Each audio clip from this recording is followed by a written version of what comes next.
So, welcome to another week's More Geek Than Gay. Hi, I'm Edward. Joseph is in San Diego, finishing up at the Comic-Con. So, Karen and I did the show by ourselves, and we had this thought that it was going to be a short show. We were wrong. I don't think we're going to do short shows. I have this feeling that this is how it is. So, this is how it is. Part of the reason, though, is actually, if you stick around, you're going to get a primer in tabletop gaming. Okay? That was actually one of the things I wanted to focus on. And so we got that done. And that's actually the lengthy part of this episode. Hope you're all having a great week so far. And onward to the show. There's no need to fear. Underdog is here.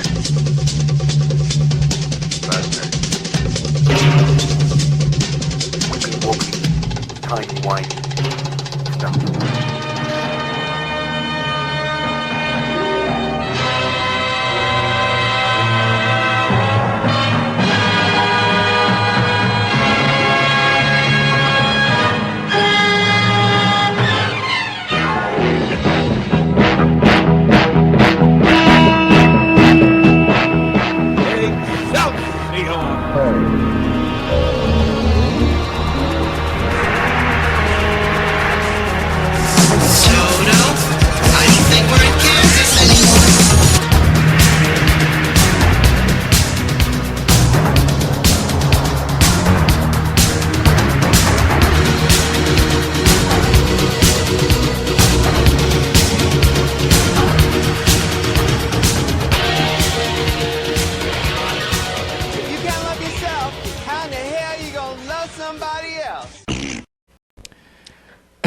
And welcome to More Geek Than Gay. Hi, I'm Edward. I'm Karen.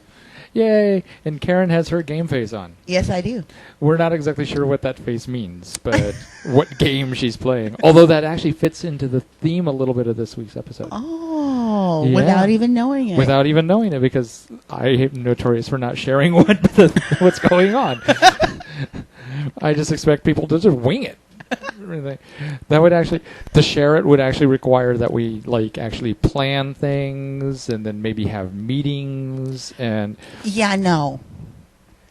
And I had to untangle my cord. Yeah, I saw that.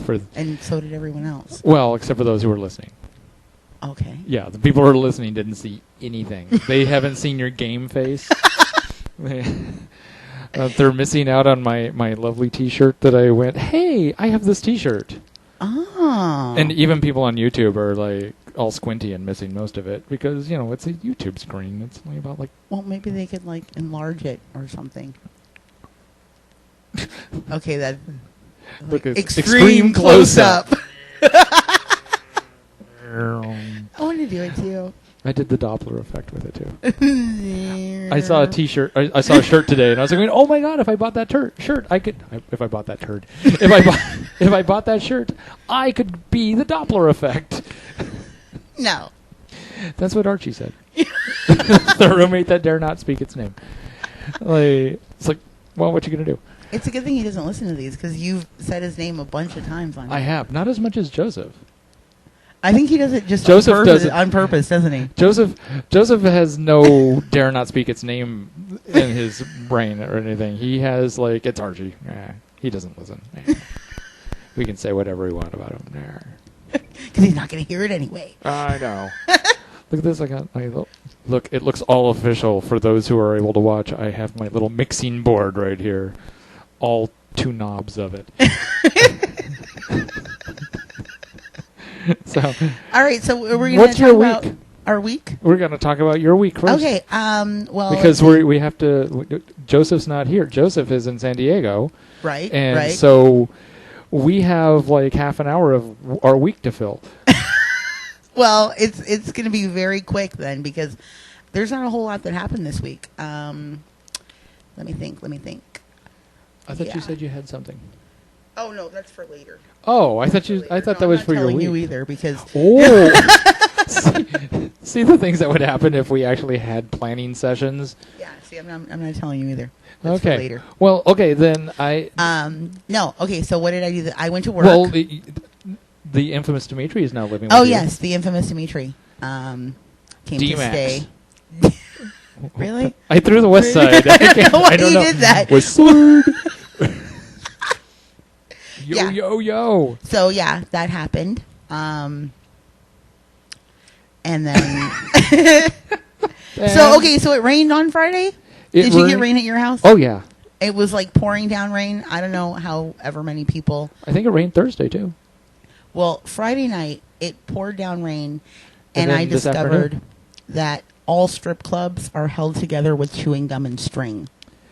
Oh, I'm sure. We had Most gay bars there, too. We had this horrible. It was so like what you see on movies, like ghetto strip clubs with buckets on the stage and dripping from the ceiling, and it was really, really bad.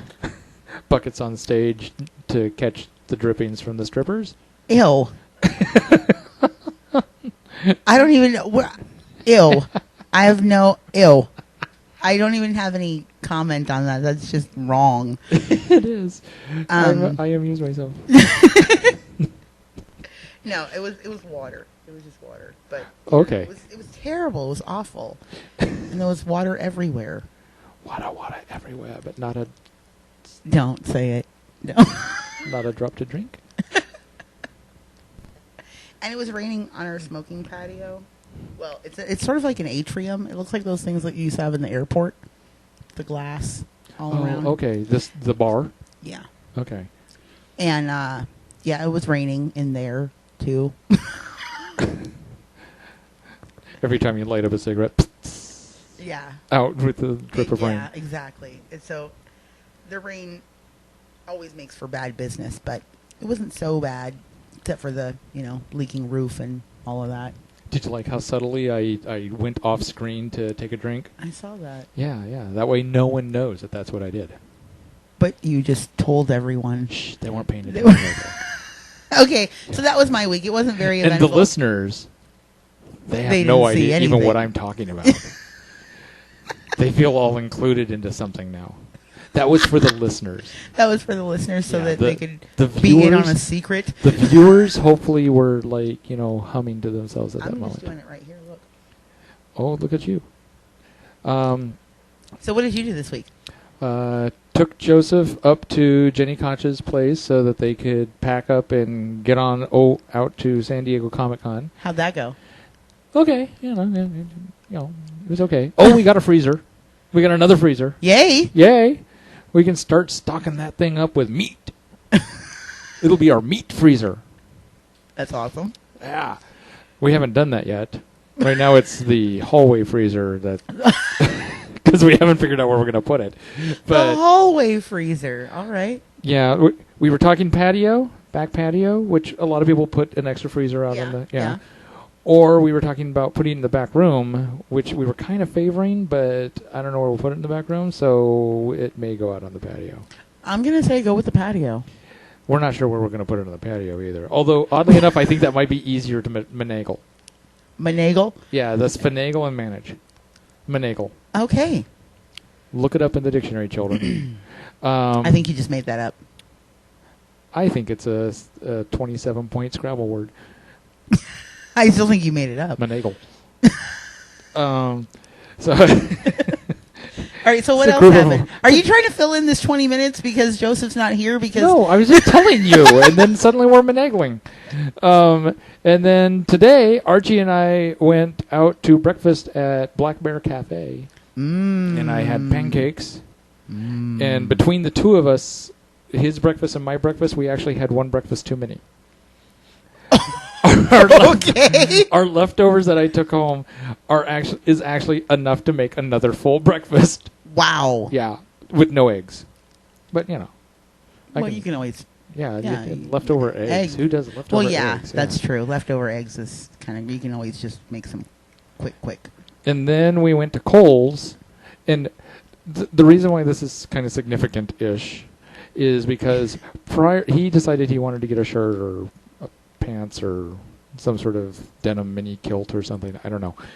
And we went there, and prior to that, I had been thinking, hey, you know, I'm kind of tired of wearing just black pants or khaki pants or gray pants or the occasional blue pants to work. Okay.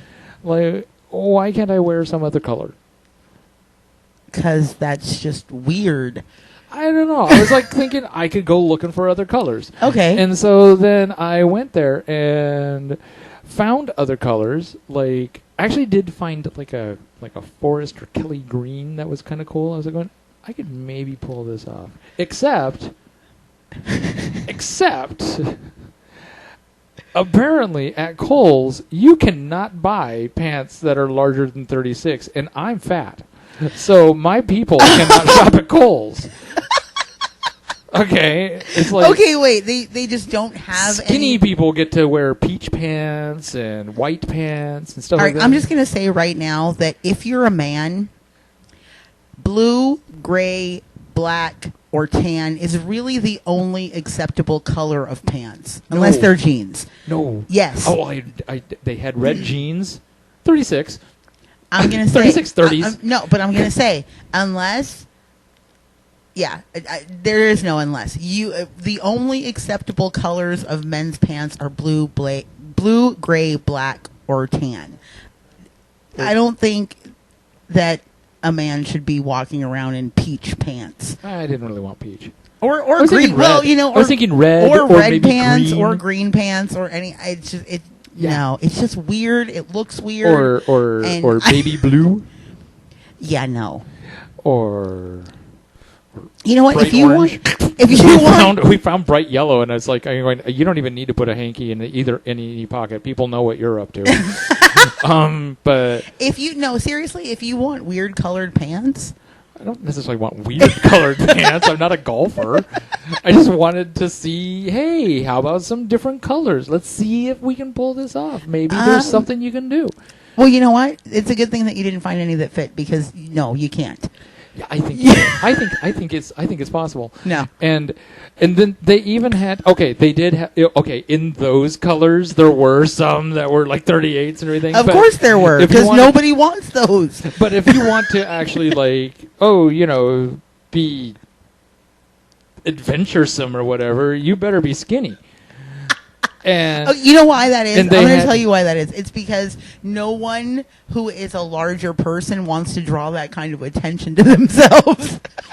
I was like going, and then Archie's like going, hey, look, there's some chinos over there. And I'm like going, yeah, that 36 is the largest. And I think maybe that's actually wise. I'm not sure that fat people should be wearing chinos. See, that's my point. yeah. That You don't want to see, a size 38 or 48 clam digger. That's just not right. No, you know But- what? You know who makes great pants for larger men? Because I like fluffy guys. And yeah. So Who? Dickies. Yeah, they make black, brown, and no, I've never no. seen any Oh, other no, no, colors. no, of Dickies. no. They have other colors? Yes. Oh, Dickies. Yes, they do. And see, okay, and then I was like going, I've always actually wanted a pair of red jeans. Okay. They had red jeans. 36. Yeah.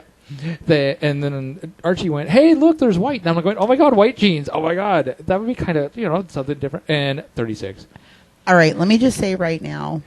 Although when I held up the white jeans, I was like going, hey, look, I'm an Italian painter. I will paint your house. No, white jeans. Luigi, get over here. White. You know what? White jeans Mario. always reminds me of guys from Sinaloa. Oh, I need to get the boots and the big belt buckle. Yeah. And you have to wear a baseball cap, but like right on top of your head. You can't pull it down all the way. You have to like set it on your head. Because it's actually like a children's hat. Yes. But for some reason, as an adult.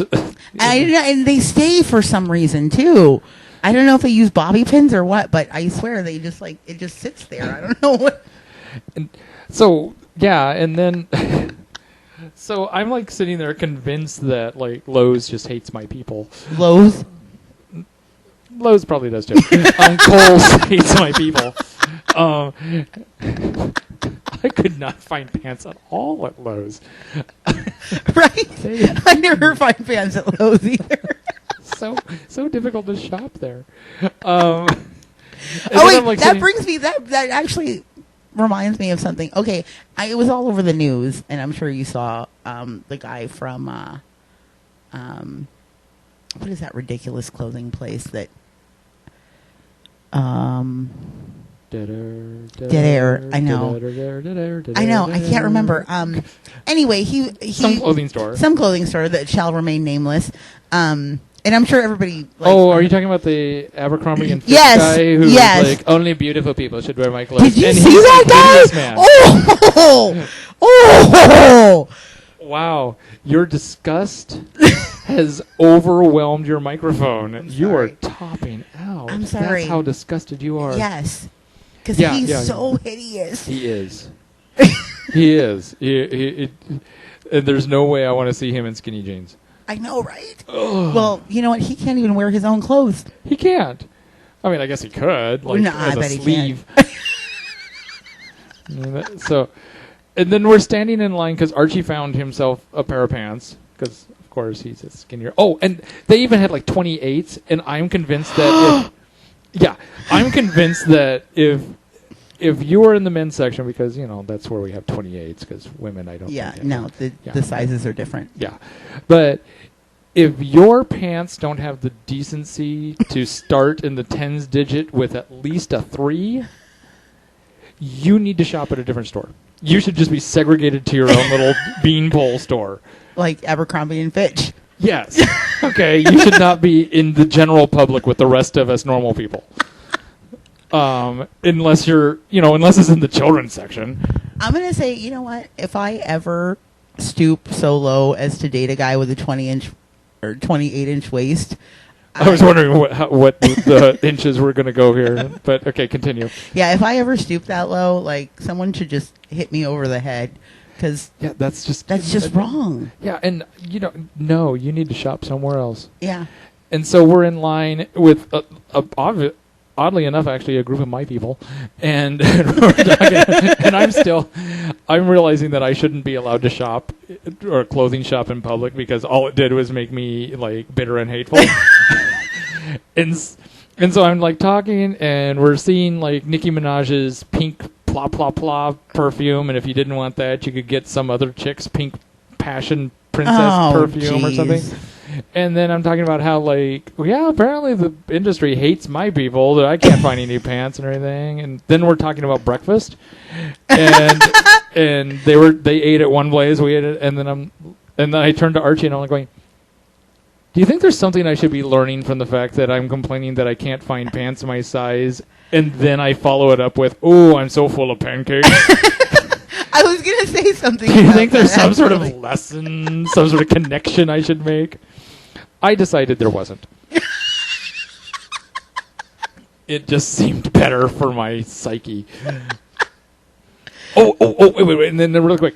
Then driving home, this was my event-filled day. Okay, for some reason. This all happened in one day. This all happened in one day. We're driving home behind a new black truck. Mm-hmm. Okay, and in the back window, you know how people have those sticker decal things? Figure family things? Yeah, he didn't have the stick figure family things, or thank you for dying and buying me a truck. He didn't have that thing either. Oh, okay, You've seen those, yeah. In loving memory of the person who gave me money to buy this truck, thanks to the fact that they got hit by another truck. Oh, that's terrible. You know what happens, especially when, and it's actually really distasteful, I think, when you like go, hey, that was a baby. I can see the years. That didn't even last a whole year. And you bought a truck. You're going to trade that in. So, no, we're behind a brand new truck. It has the little sticker decal things like the thing. But, this, and it had a huge New York one over here, NY, and a huge NY over here. And then in the middle, it had Phoenix with the bird. And then underneath it, Van Halen. This is a brand new truck. How long has he been holding onto a Van Halen decal to put on his truck? When's the last time they were relevant? I don't even know how that happens. Wow. And if there is a place that's selling Van Halen decals to put on your windows, do they have like a Dorsey Brothers one, or can I get Bill Haley in the Comets? Woo! Wow. That Ella Fitzgerald decal in the back window would be fantastic. Not as good as my Brahms. Right. Beethoven just blocks out the whole back. You can't even see traffic from the back. But that was actually my week. That all happened in one day. That's crazy. Van Halen. I know. I'm still like, wow. Yeah. I don't even have a comment for that. Like, wow. I know. And okay, anyone who's a big fan of Van Halen, feel free to mention to me that yes, they had one of the most successful tours in that. Like, I think it was 2 years ago. Theirs was like one of the top rock tours. It still wasn't relevant. No one cared except for all of you Van Halen fans. It's like saying, "Oh my God, look at that Kiss concert." Well, yeah. No one cares.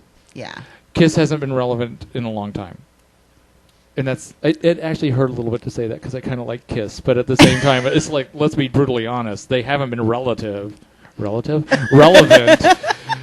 haven't been relevant since they took off their makeup, and that was like 2 decades ago. Yes, it was. Yeah, the most relevance they have is, hey, did you see the new Kiss comic book that came out? That's the most relevance they've had. And hey, isn't that Gene Simmons with his illegitimate children having a TV show? Wow.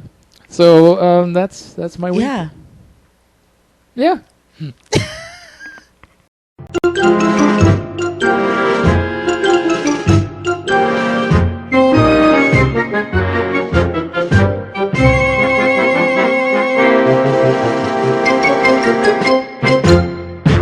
What's on Karen's TV? And so what is on Karen's TV? What's on Karen's TV today is this movie, Krull. I don't know if anyone has ever seen this movie. I can't even tell you what it's about or who's in it. Oh. Starring Ken Marshall. Don't go any further than like 2. Okay. Because I'm sure it's nobody's. Yeah, it is. It's nobody's. Yeah. It's nobody's. Ken Marshall and Lisette Anthony. Okay, yeah. It's nobody's. They couldn't even figure out 2 people to put at the top billing. It's nobody's. But it's a great sci-fi fantasy fairy tale. You included one word too many for me. What, fairy tale? No, great. It is. It's great. It's Krull. It's great. It's great in its awfulness. It's great in its awfulness. Yeah. Okay.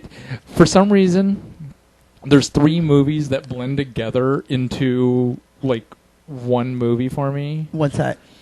It's like Krull Master Daz. It's Krull, Beastmaster, and Zardoz. No. Okay, I expect to see like a big white tiger thing, and I expect to see like a giant head and some sort of weird mankini. I wouldn't put while someone's trying to throw some weird magic weapon that it's more dangerous to the thrower than a battering would be. It is pretty. It's a pretty dangerous weapon. Yeah, I don't know how you did. I mean, do you just like train yourself to like go spokes? I don't know. And catch it in between in the middle center parry. I'm going to say that's why it has to be magical because well, it would have to be. Because otherwise, it would just cut your hand off when it came back to you. Yeah, I'm convinced that, especially now that they have the razor sharp batterings that they keep on having embedded into things, that Batman must be magical too. When it was just a battering that whapped someone upside the head and came back to people, okay. You can throw that. Well, yeah. Now that it's just like, it's razor sharp bat razors all around it. How do you throw that? And definitely, how do you catch it if it comes back? Battering of death to the thrower. Yeah. I know. Captain Boomerang is just sitting there going, yeah, mate, that's not how you make a boomerang. Captain Boomerang?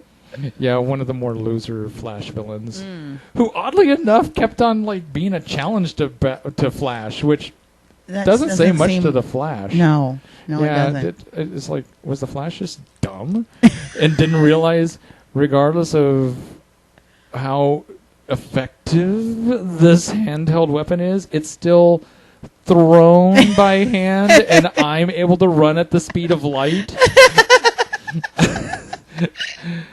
I don't know how Captain Boomerang was ever any threat to. I mean, okay, maybe for Robin or maybe even Batman, maybe on a good day, Batman.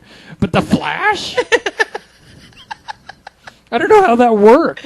Yeah, that doesn't even make any sense. I mean, the top they kind of came up with a way, but okay, we're now getting into comic geek talk. Yeah. Tell me about Krull. Okay, so Sorry. Yeah. Okay. So It's what the did I say? weapon. It's the weapon of Sci-fi choice. fantasy fairy tale, because it's like well, it takes place on another planet, obviously, because you wouldn't be able to pull this story off anywhere else.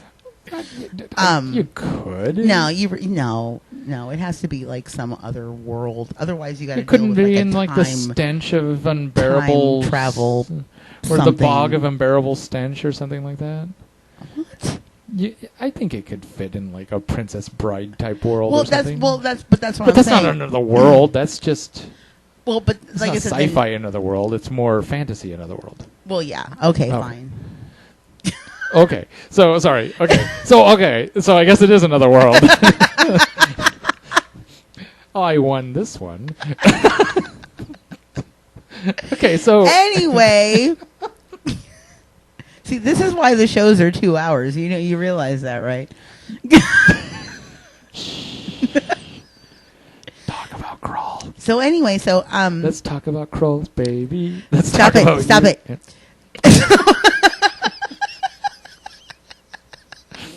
Okay. Let's talk about all the good So things and this the is numerous bad things. this one of my favorite things about this movie is that like I said, it's a fairy tale, and so they go on an adventure, and there's a quest, and it has a happy ending. Oh. And yeah, so I mean, It's been so long since I've seen it's it. one I of remember those. nothing about It's it. one of those things. Like I said, I really like the fairy tale thing about it. That's not something that I normally like in movies that I watch or go to see or whatever that I look for. But it's nice. It's a nice like escape. You know what I realized that those three movies have in common for me also? I remember nothing about them except for the items that I just mentioned. Wow. See? Yeah, I can't remember anything that happens in Krull. Except for there's a spinny blade thing, and it's significant to the plot. It's like a magic thing that he has to have, or Well, yeah, key or they something. they go on a quest first for the weapon, because he can only defeat the beast with this weapon. Okay. And then they have to go and find the beast in his tower. He should have found the Beast Master. Ha ha. I'm just saying. But it's got sword fighting and swashbuckling and a Buckle my band swash. and a band of criminals that he enlists as an army. And yeah, it's good fairy tale. It's good. I like it. I mean, I like the fact that you like, and I I it's like the great. awfulness of it. It, you know what? It, obviously, and this movie was made in like 1985 or something, and so obviously it doesn't really stand up to the test of time as far as like effects or anything. It's kind of cheesy. Doesn't it hover in the air at times? Yeah, I told you it's magical. The Okay, weapon well, is okay. magical. Okay, I get Can it. you It's just- magical. Okay. Damn. Okay. It's a magical weapon. I was just asking. I wasn't criticizing. Yeah, I he was sort just of going, like it controls it covers. with his hand. Like Oh, really? Okay. See, he I didn't throws know. it and then he like controls it with his hand and like shoots it off and like. Okay. Do the blades detach?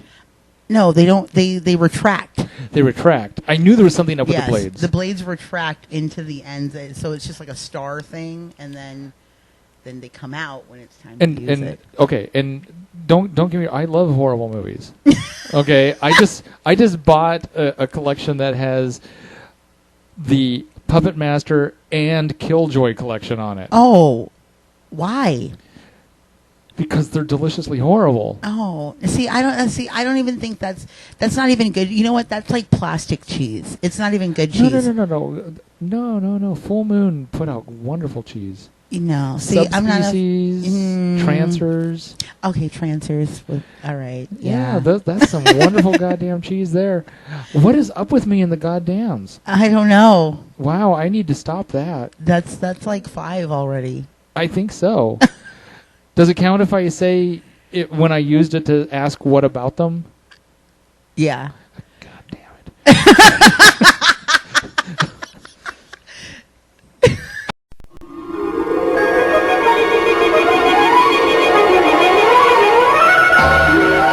Movies.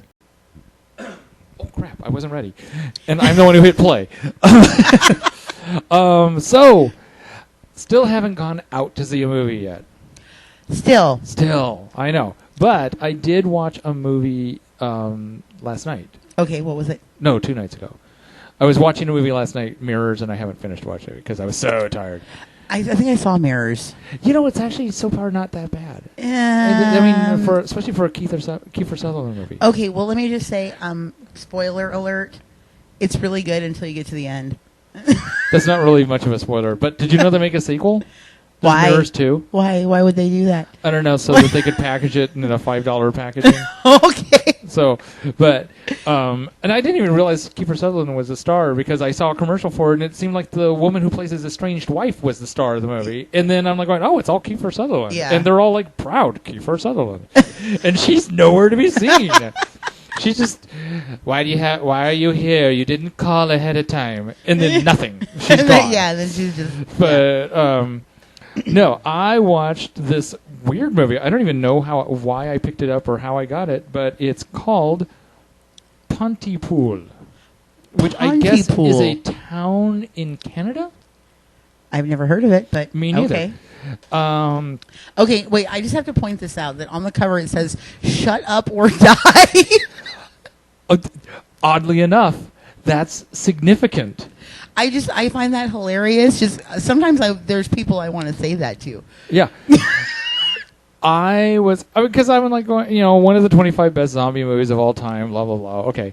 And I enjoy a bad movie. I enjoy a zombie movie, although they have managed to figure out a way to make zombie movies boring recently. And I'm like going, yeah. The oversaturation has kicked in. It's oversaturation. This is not a zombie movie. I don't know why they're calling it a zombie movie. Really? Yeah, it's not a zombie movie. It is actually really great. It is, it takes place in this town in Canada. Okay. And there's a radio station where they have this new radio DJ coming in, played by Stephen McHattie. I don't know who that is, but he looks really familiar, so there might be people who know who he is. Okay. And he's kind of a shock jock type radio guy who's been fired from elsewhere, and he's now at this. Now he's in the smaller place. It's a biggish town, but not big. Right. Okay. And he's going on the air, and his producer's like going, don't say that, don't say that. And meanwhile, the technician is on the side taking calls and screening the calls in. And you're watching all this go on. Uh-huh. And then about 15 minutes in, you start realizing, everything started. Those calls and those little side things are actually part of the movie and the plot that's going on. Remember how we were watching the movie Suicide? Yes. And about 30 minutes in, you started realizing, this started. It started already, yes. This isn't just a whole segment of scenes. There's actually something happening. Right. I remember that. That's what this is. You start realizing, something's happening. And it's around the time that they get a news story in about a whole bunch of people who are crowding in or around or whatever this local doctor's office. Uh-huh. And they have no details.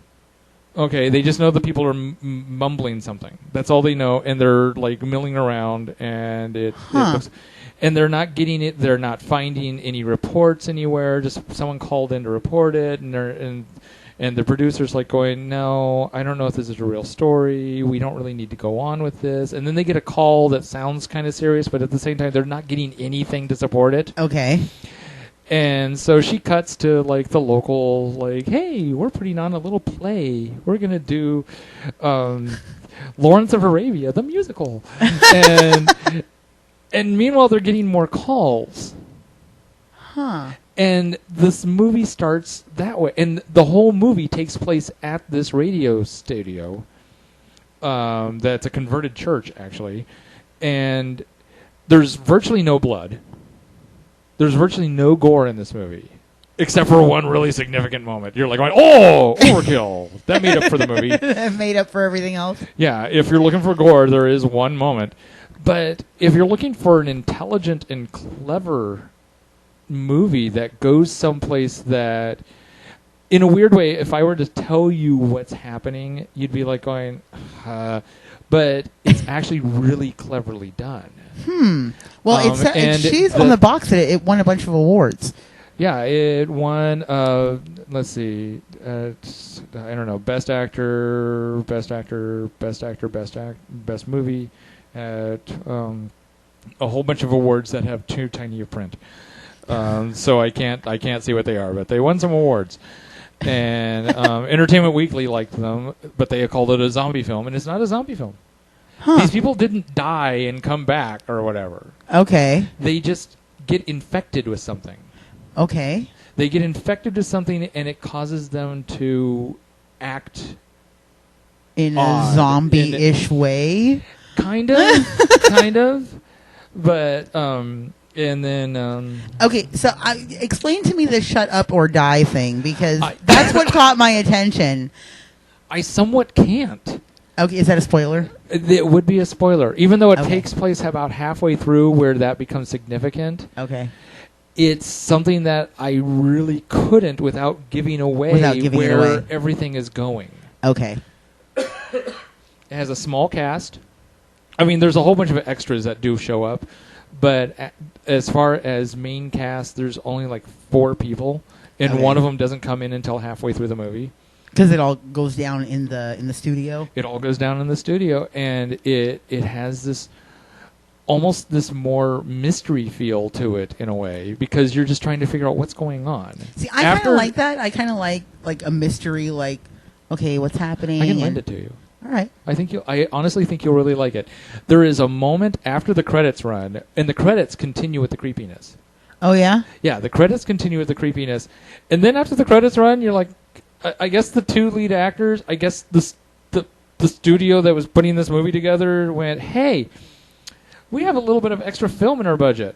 And they just do something that has absolutely no relevance to the rest of the movie at all. Okay, so watch it, but don't expect any sort of like relevant thing from after the credits.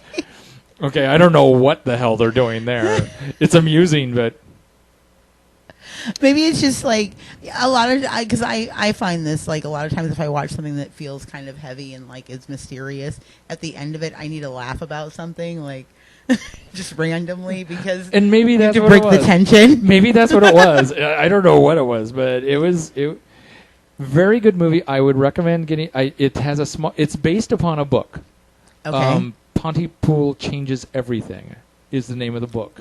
I would actually like to get the book. I'm very intrigued by the plot, and like I said, the virus that is infected. I can say that because I was saying how people were infected. Okay. I mean, the virus that infects people is clever. It's intelligent. Huh. And while in a way a lot of people would probably like go, that could never happen. If you just get into the movie, you'll buy it, and if you actually know a bit about what actually is going on, and if you know, there's so much I can't say because okay. But the point of infection isn't as outlandish as it seems. Okay. Right. Okay. And it's bordering on being philosophical. Yeah. Just one of the most intelligent horror movies I've seen in a long time. All right, so people need to check it out. And it's Canadian. Who knew? Who knew? Okay, with their little flapping heads And their beady eyes. and everything. Hey, listen to my thought. Nah, There's not any of that in there, is my there? heart will go on. Ah. Hey, Terrence. So, Yeah, there's not any of that in there, is there? no. All right. You just have to make sure, because Although, I'm not sure if that would actually make the movie worse or better. Little flapping heads. Hey, Terrence. Why are those people acting so weird? So, Pontypool. Look for it somewhere. I don't know where. I don't even know where I where got did you a copy. find it? I don't know. I found it on my shelf. Remember how I said I found Okay. that box? I found that box of DVDs. Yes. And I'm like, oh, and I pulled this out. I was like, going, oh, I remember getting this. That's the extent of me remembering getting it. Is I remember getting it. I don't remember where. Or I think I got it at a used place, but I might have got it new. I might have got it at Fry's Electronics. Oh, okay. They have the, yeah. yeah, it's not Walmart. I'll tell you that. But I might have got it at Fry's. So look for your local place where you buy DVDs that you won't find at Walmart. Okay. Or you can try online where you just type in the name and look at there that, it I'm is. buying it. Yeah. Yeah. So Pontypool. I got no way to. I don't know how to end this segment.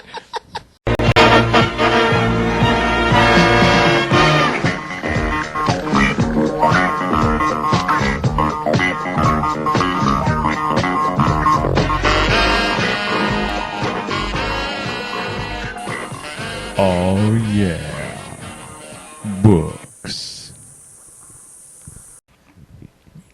Read a book. Read a book. Okay, so before we get to the part that Joseph finds objectionable, hey, you've been reading. Yes, I've been reading a lot.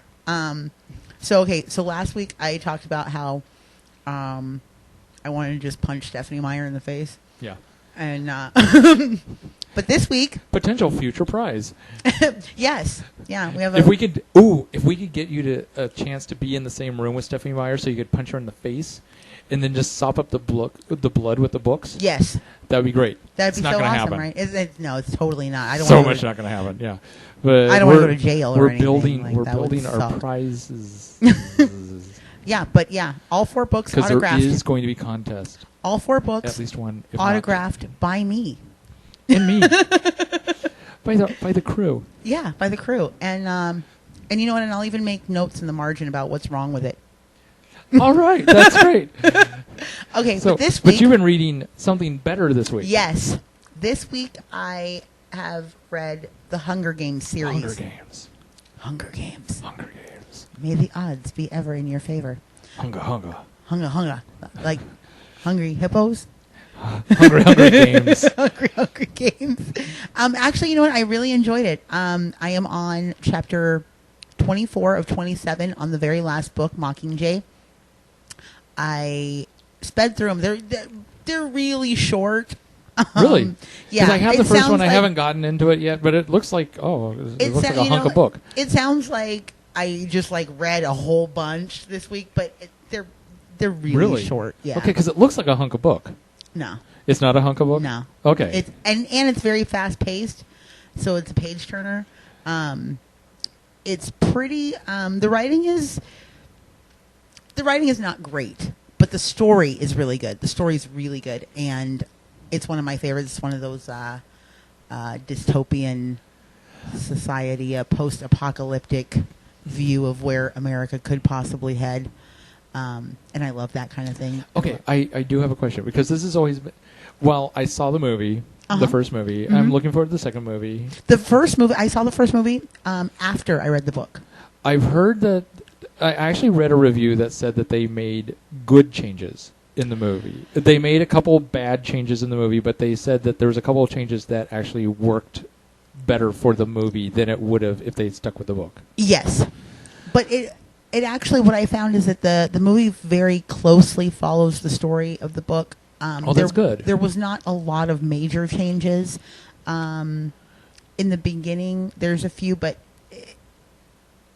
it really like had I guess to how be done. she gets the pin. Yes. That's a change. Yes, that is a change. There are some things that had to be changed, I think, just for flow reasons. Okay. Because there's a lot more setup, a lot more intro in the book, obviously, because they're introducing the characters. And in a movie, you don't need as much of that because you can see them. Well, yeah. So, That makes sense, yeah. But it follows the story very, very closely. I was impressed. So you're looking forward to the second movie? I am. I'm looking forward to it. I have a question. Yes. Because that's helping me a little bit with still having a problem. Because I was thinking, well, maybe the book would explain my problem. All right, well.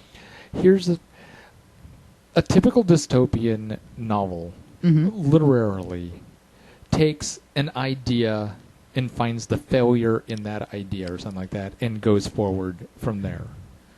Okay, like, what if blah, blah, blah, and then I think I know where you're going with this.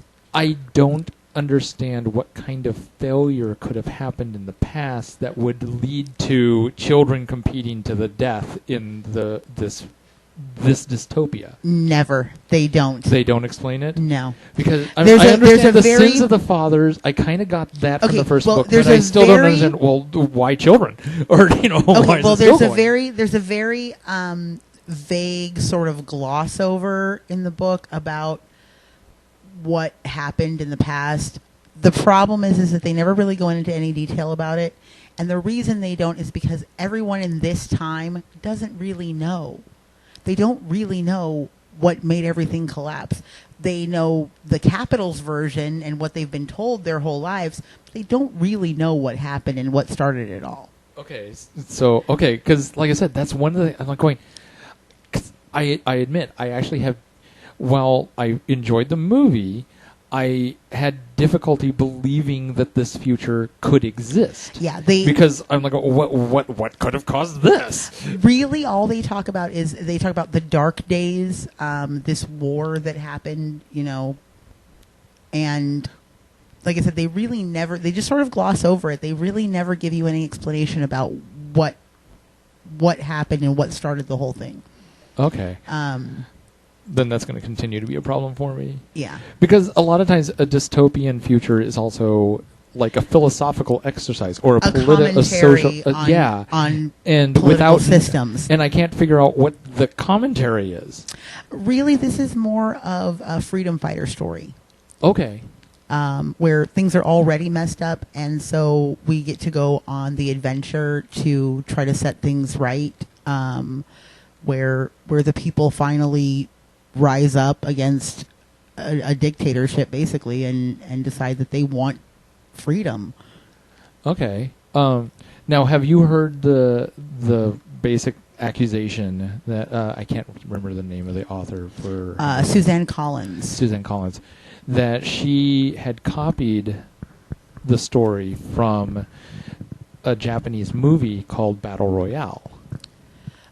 And she kind of denies it, and the guy who created Battle Royale actually even kind of says, I don't think she did. I saw something on the internet, another program that I watch, where somebody said something about that.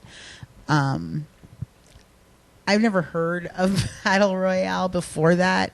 I haven't seen anything, so I can't make a comparison. I can give you my 2 cents worth on this. All right. Because I found Battle Royale. Okay. I've watched it now. All right.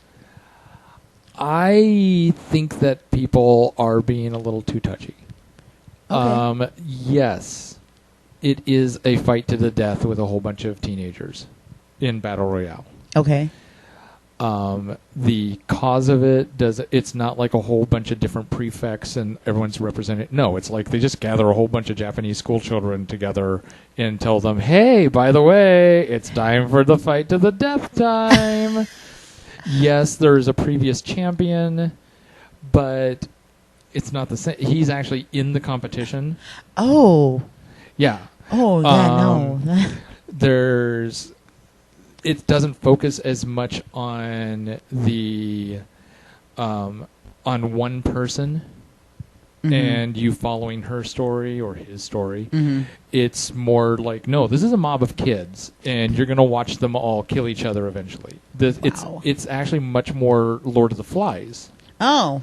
In a way, with a little bit of like a competition tossed in instead of like just survive it. And I honestly think that the idea is just a natural idea that someone would have come up with eventually. Well, here's what I'm going to say about that, because there's a whole lot of movies in that same vein, like Death Race, right, The Running Man, where they take a group of criminals or disenfranchised people and make them fight to the death. Right, Rollerball. Yeah. So I think Death that. Race. Good mention. Love Death Race. I think that that's a very common thread. So just I don't think that children. that's. Yeah. I don't think that that has anything to do with her stealing anything. No. Yeah. And that's not me saying that people don't inadvertently steal ideas here and there and everything. Well, yeah, I mean, there's a whole Duran Duran stealing from the song Susie Q, which I thought was hilarious. And I'm saying that for the benefit of one of our listeners, because I mentioned that and no one heard it, and I'm like going, really? And then there's a lawsuit, and I'm like going, I told you this is the exact same song as Susie Q. Oh, wow. Which to this day they're like going, oh, maybe it was an accident, but it's and I'll give that maybe it's an accident, but at the same time, do you believe in love? Oh, Susie Q. Same song. Same flippin' song. Same song, yeah.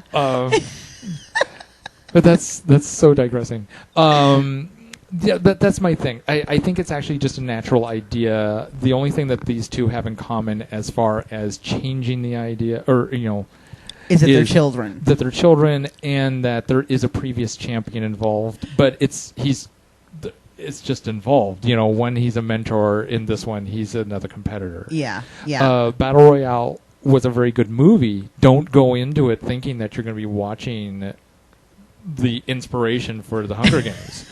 Well, and that's what a lot of people make it sound. Yeah, I think a lot of people did, yeah. It's an entirely different movie. It's, like I said, much more Lord of the Flies. You're not focusing on any of these children. It is not the story of one child's will to survive. Yeah. It is the story of, oh crap, it's a whole bunch of children that eventually have to kill each other.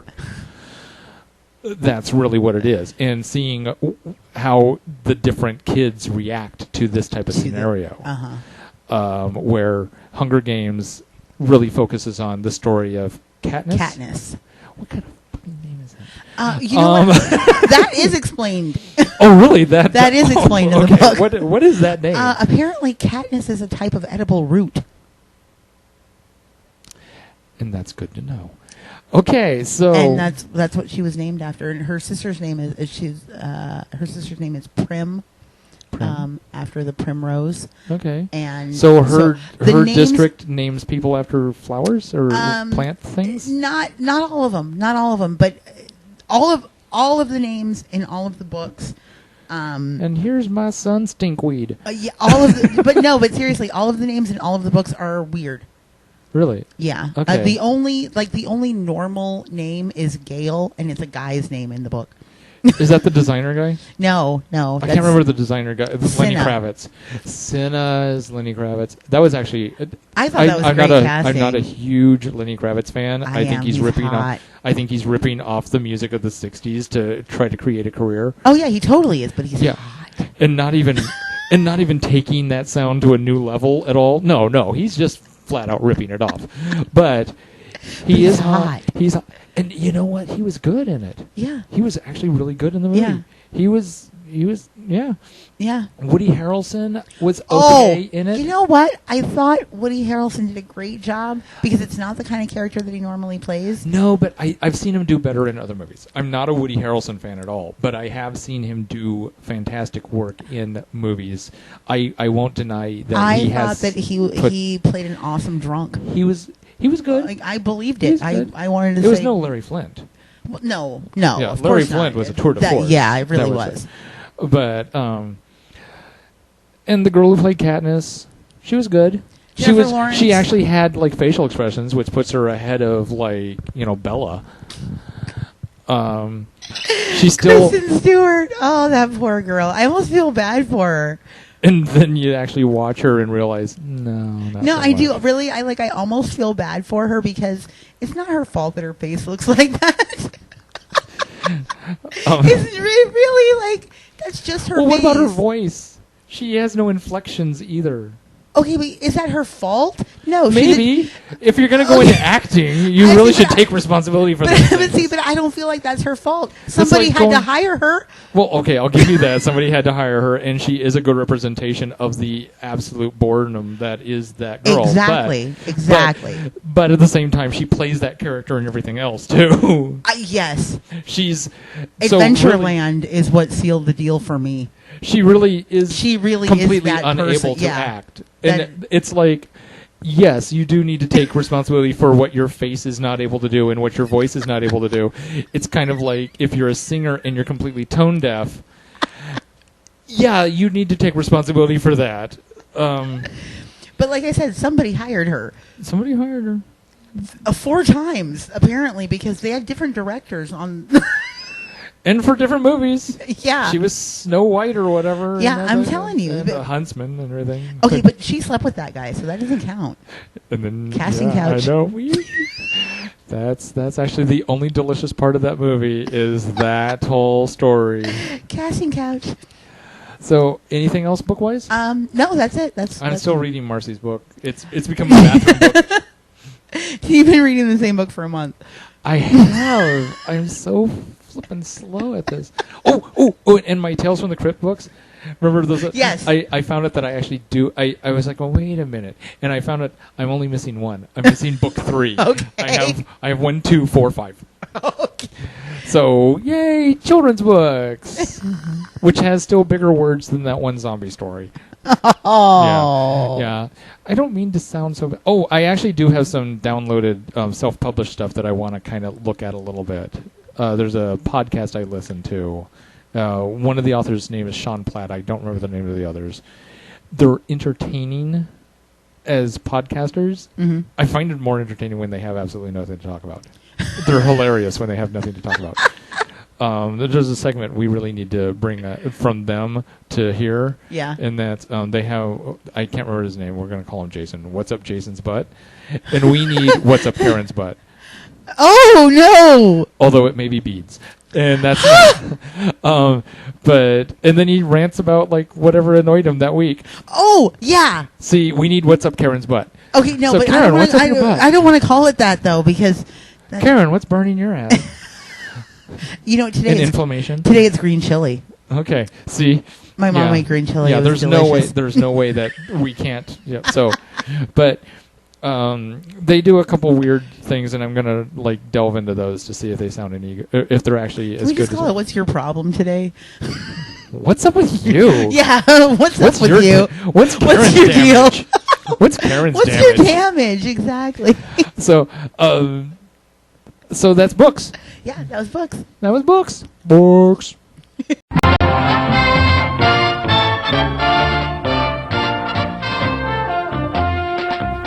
Boy, howdy. Games. The Stars and Stripes soda is actually good, though. You'll like this. Hold on. Because you're going to like go, but the Stars and Stripes soda, the first time I tried it, it comes in a huge bottle. And the first time I tried it, I'm like going, this tastes weird. What the hell's wrong with this soda? And then I looked at the ingredients in the back. You know how many calories soda has, like, per serving? Yeah. Like, about how many? All like a 12-ounce can of Uh-huh. soda has like 150 something calories. 50. Stars and Stripes soda has 50 calories per serving. So it's like some sort of weird almost diet. And it doesn't advertise itself as a diet. But it's like a diet soda. All of their Stars and Stripes sodas are reduced calorie. Okay, but what's in it? I don't know. Poison. I don't know. I'm just saying. I mean, I'm sure it has high fructose corn syrup and I'm sure it does. all kinds of other stuff that's not good for you. Leeches and tapeworm seeds. I don't know. I'm just saying it's not good for you. So, And if you can't find any pants that fit, you. This is actually good. This is ridiculous. I'm not drinking all the calories of a big soda. I'm drinking and I'm not doing that all the time. I actually have like my drinks that I've been drinking melon juice. Okay. And stuff. So. I'm just. So, hey, games. Where you drink sodas and eat Cheetos and stuff because it's tabletop gaming. Now, I don't know. I don't eat Cheetos, so I don't know. I'm not big on Cheetos either. Although, if you do eat Cheetos and you're at work at your desk, I know this. But you have snacks or whatever at your desk and everything. You know what the trick is? And my coworkers laughed at me, but I found one girl who does the same thing I do. Other girl is what I meant. And my coworker. Chopsticks. That makes perfect sense. You know what? Because then you don't get the dust all over your keyboard everywhere. Yeah, that's what it should. All my coworkers are like going, "That's smart," and then they also give me that weird eye roll thing of like, "You're a crazy person." I'm like going, "I'm a person who doesn't have orange dust all over my computer. That's what I am. Who are you?" Who are you? You're the guy with the orange dust all over your keyboard. Yeah. So, okay, for gaming, I thought we would actually go to a basic. Way back gaming type thing right now. Old school gaming? Well, not really. Okay.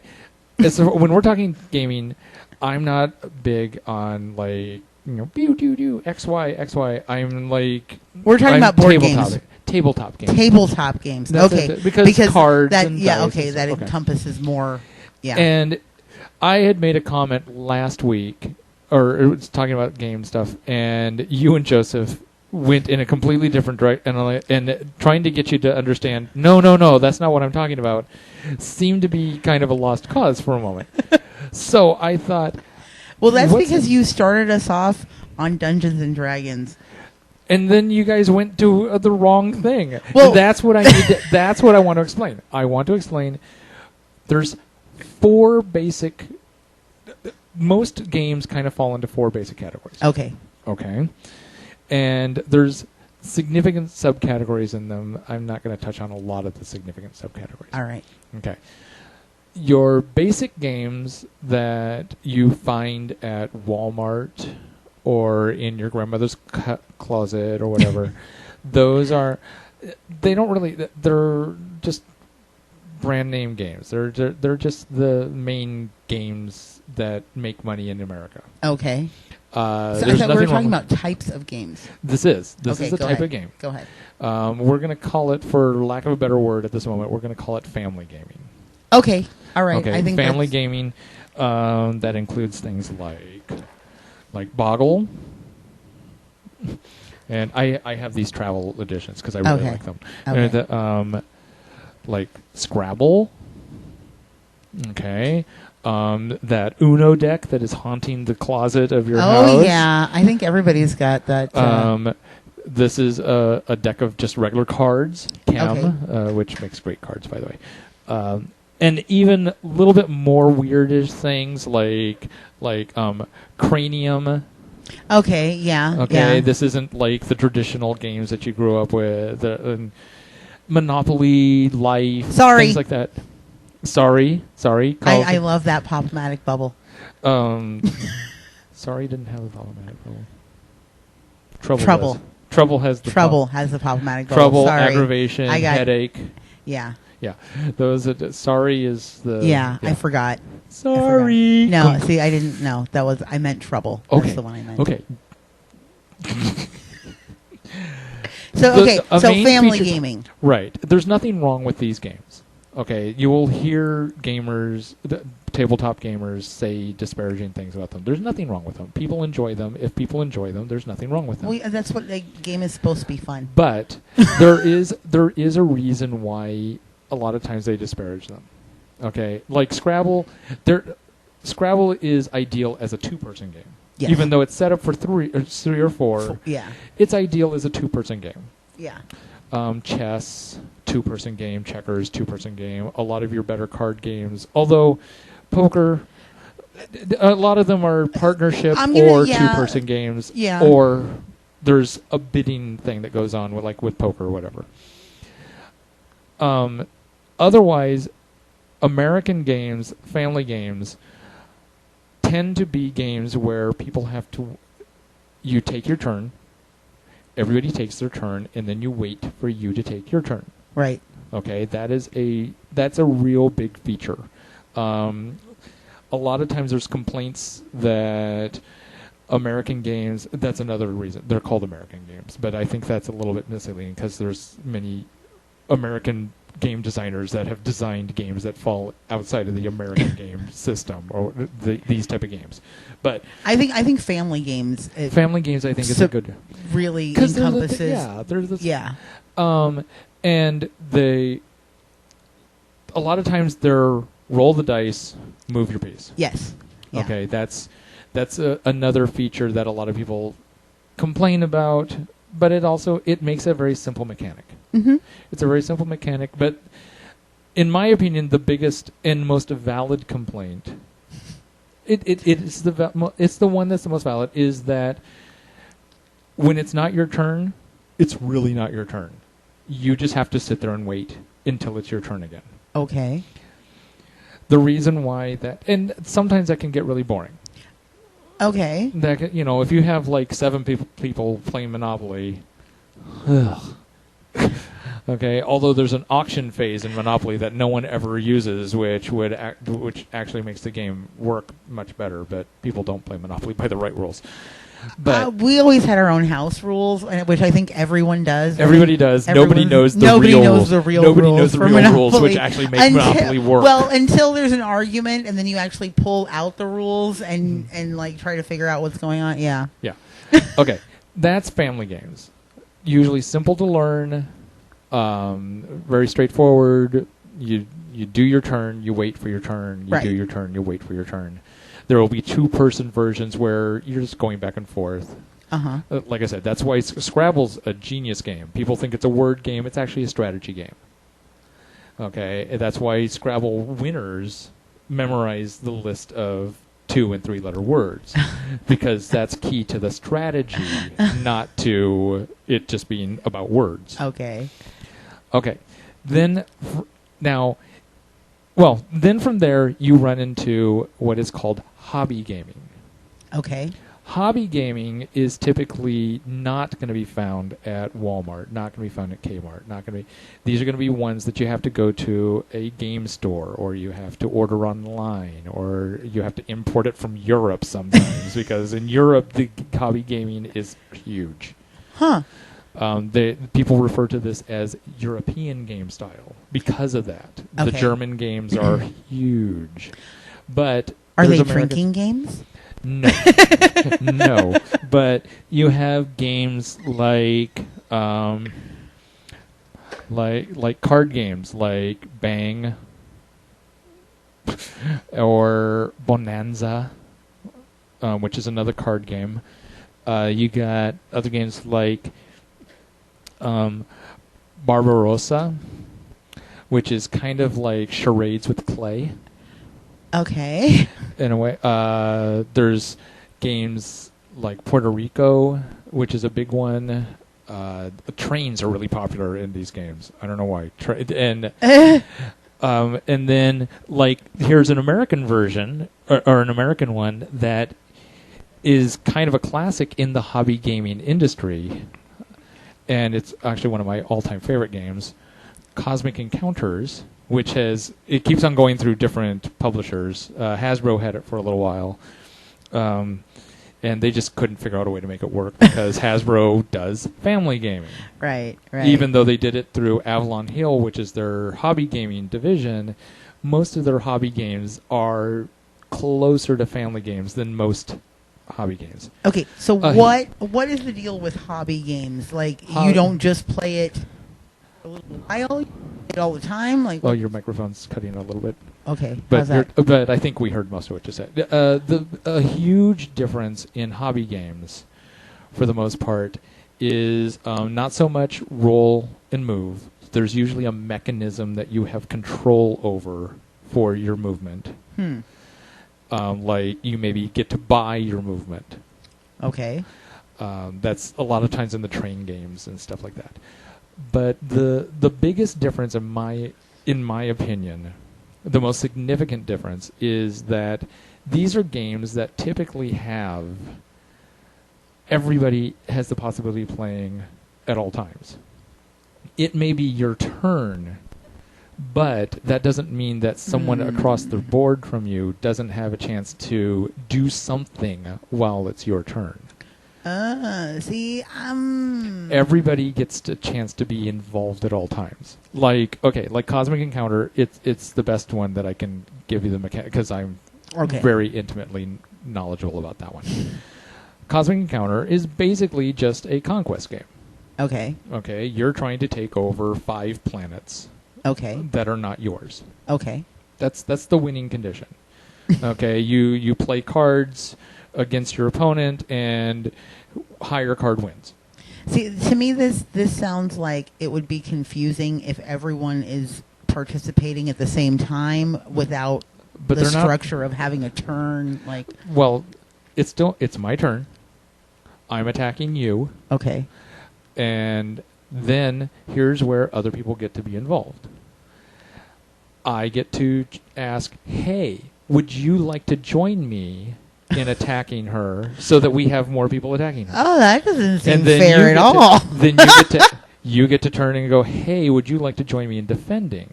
Because they get something out of helping attack or helping defend you. And they can choose, maybe they don't want to help me attack because I only need one more planet to win. They might want to help you defend. Or maybe because there's only about 7 rules, very simple rules to Cosmic Encounter. It honestly is a very simple game when you break it down to the basic rules. But everybody has a card that gives them an ability to basically break the rules in a different way. So, maybe someone has, I asked so-and-so, hey, would you like to join me in this attack? I'm not going to ask him because he's already getting enough advantages. He may have the ability to just force himself into this whether I want him to or not. But see how the other people have have an ability to play, even though it's my turn, and I'm just attacking you, they still have the chance to be involved. And that's kind of the feature. Everybody still has a definite turn usually in hobby gaming, but other people have something that they can do. Right, either through the person whose turn it is, asking them whether they want to be brought in, or maybe they have a card that says, nope, I'm stopping this, or something like that. They have a way of continuing to play. So you don't have to sit there and wait for your turn and wait for that person to come back from the bathroom or whatever. That's kind of the difference between family gaming and hobby gaming. Family gaming is it's very turn-based. Hobby gaming is turns with group basing. Right. And there are definitely exceptions. The people will come up with different explanations, but really that's the key difference between the two.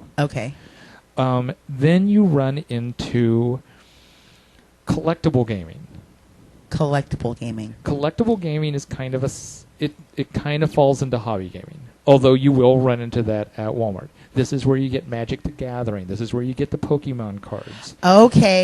Now I understand the meaning of collectible gaming. What happens is you get your base set, and then to get better, you buy random packs of cards, or and it's randomized. So it's like baseball cards. You're trying to collect them all. You don't have much control over it. Over what you're going to get. And you have to figure out a way to manage what you ended up with to build a deck.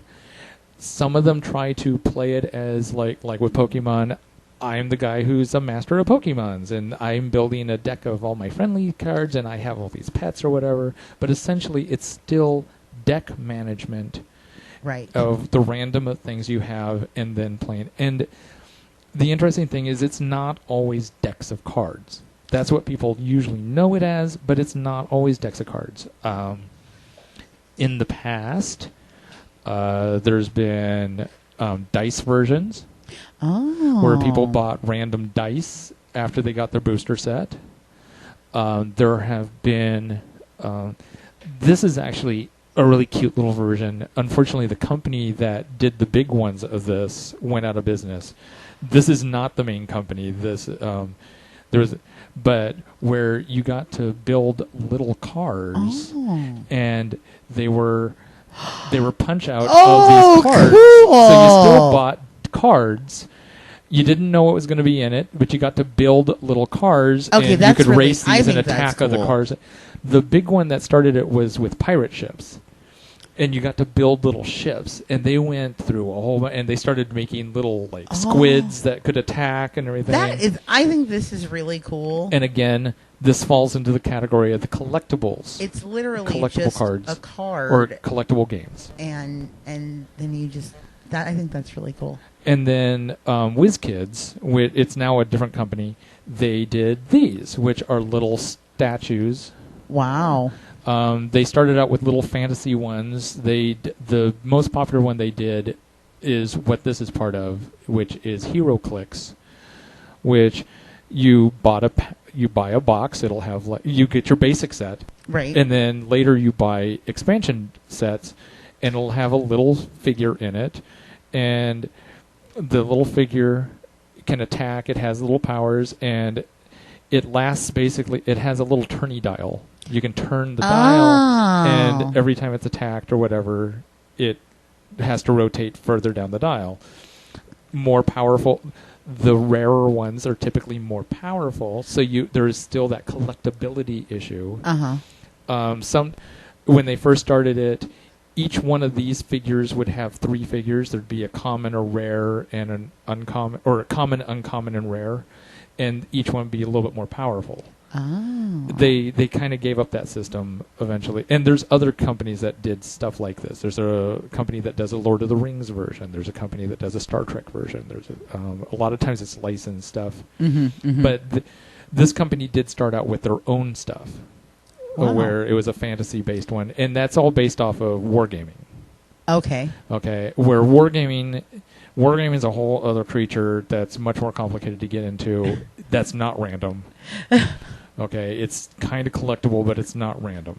Okay. It's all tactics and all that. But here they created something that was collectible gaming. And again, there's a theme. Oh, I have a superhero team, but it's at the same time it's kind of like chess.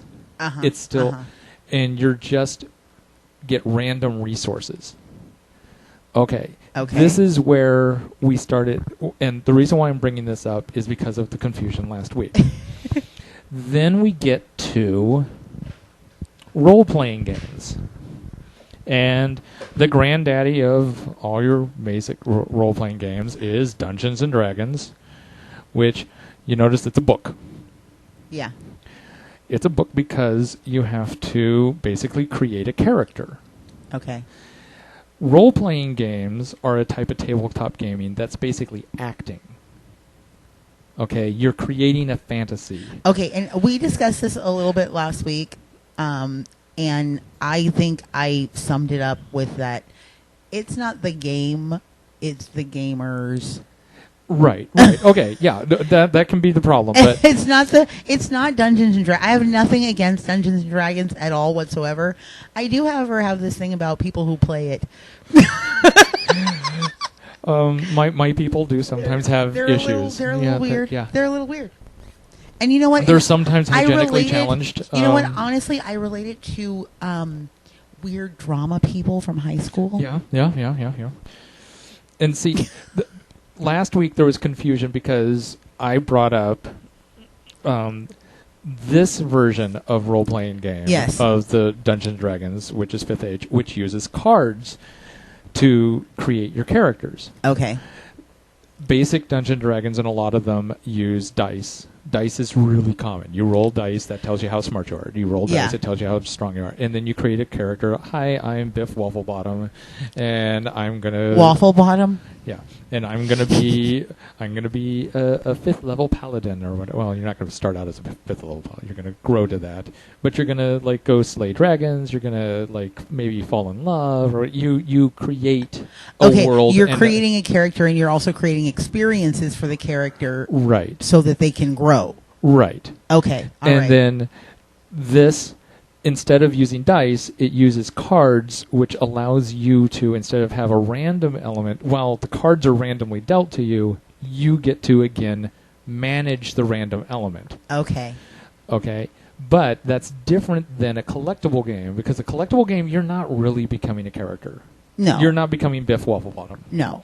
I don't want to be. You may think you made a deck, or in Magic they do try to create kind of a player character type idea. You're creating a deck that reflects a certain type of character. It's a wizard or whatever. Okay. But it's still deck management. Yes. Yes. Where this is no. I'm for like our hour that we're getting together. I am going to be Biff Wafflebottom. Try to do what Biff Wafflebottom would want to do. Try to advance Biff Wafflebottom's character. Okay. All right, I made level 5. Woohoo! There's no. Virtually all of these have winning conditions. See, I think that's another thing that I have an issue with. Role-playing games don't have necessarily a winning condition. And they don't ever end. They advance. You advance, but you don't necessarily end. It's like a soap opera. Yes. It's like a soap opera. It goes doesn't on for necessarily decades end. and it never ends, and there's no. Oh.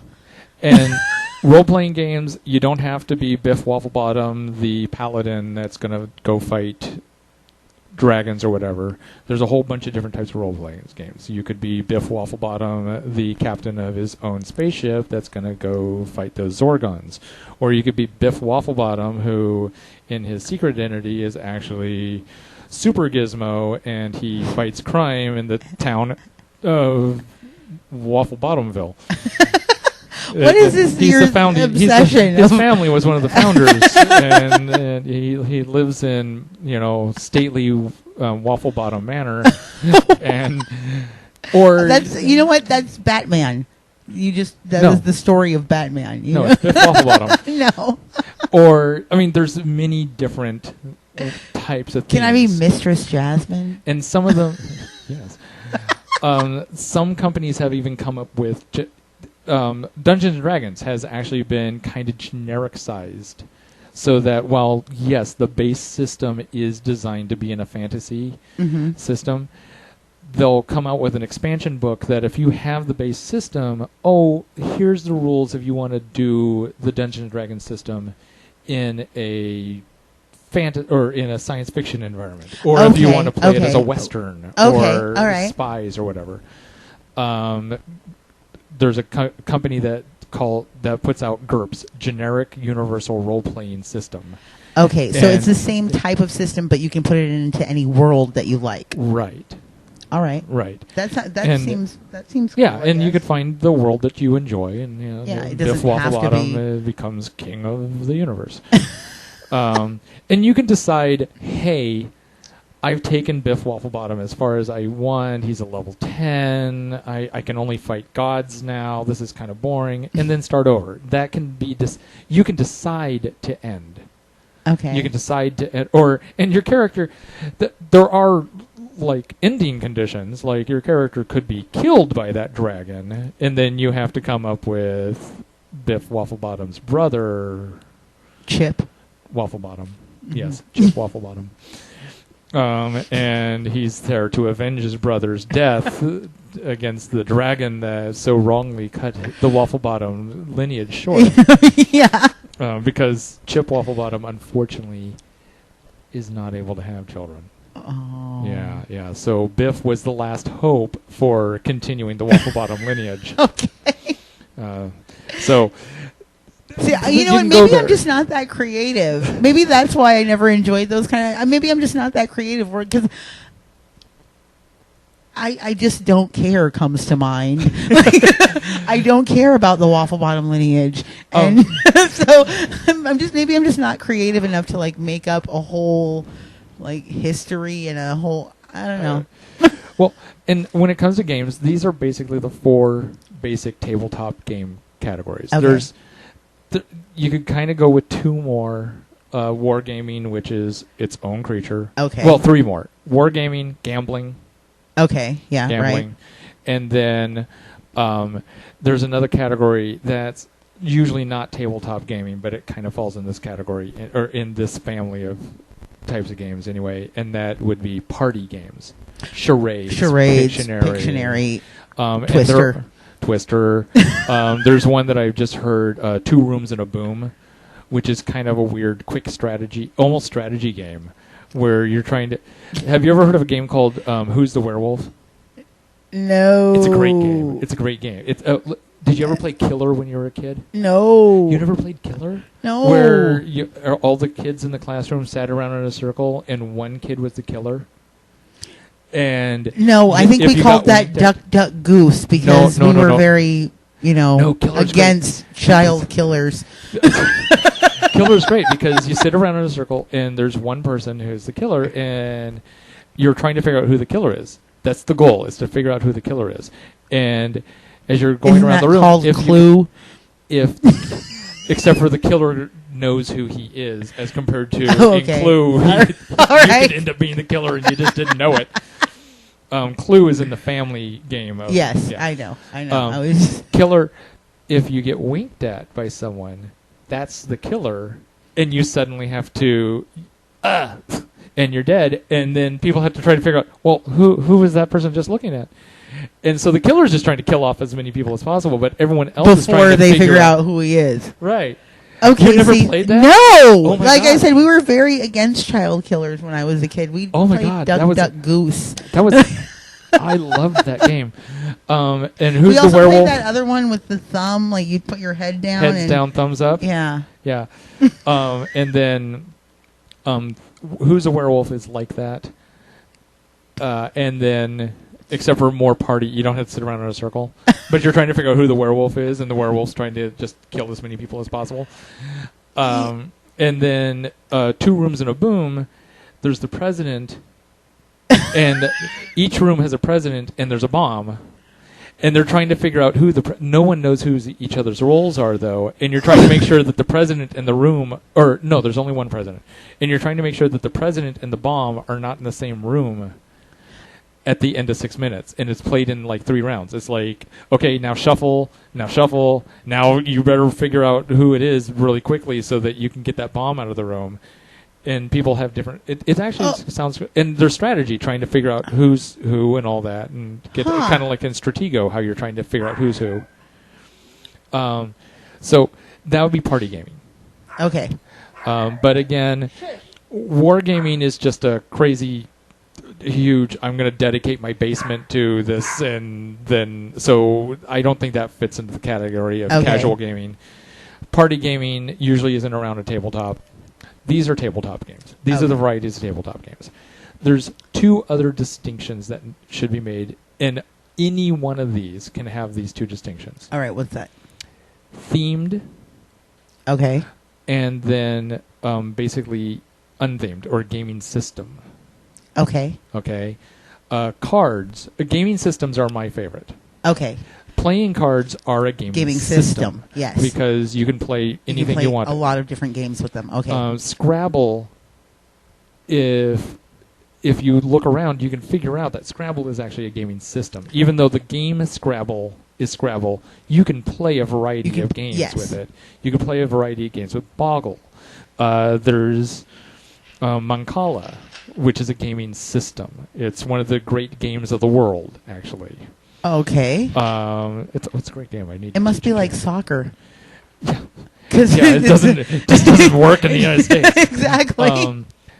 But these are all gaming systems. You can play a variety of games with them. Right. Sometimes, though, while most of these are classic things, some of them are proprietary.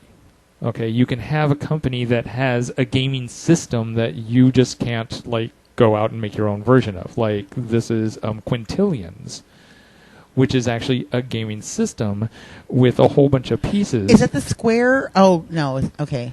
No, they have a whole bunch of with the triangles. No, it's Tetris. Yes, it's kind of Tetris, and they have a whole bunch of games that you can play. They have a little game board and everything, and people design new games for it all the time. But it's still owned by this company. Okay. Okay, as compared to playing cards, which you can get anywhere. You can make your own cards, yeah. Then, outside of gaming systems, You run it, and there's actually a generic gaming system that you can get online. You can print it out for free, or you can buy it from them. And the system is a new system. It's called Peace Pack, but you can buy it from them. But at the same time, you can make your own and sell it if you wish and everything. The only licensing thing that they have is that you have to mention who created it. Huh. Okay, and you can go online and find a whole bunch of new gaming systems that exist.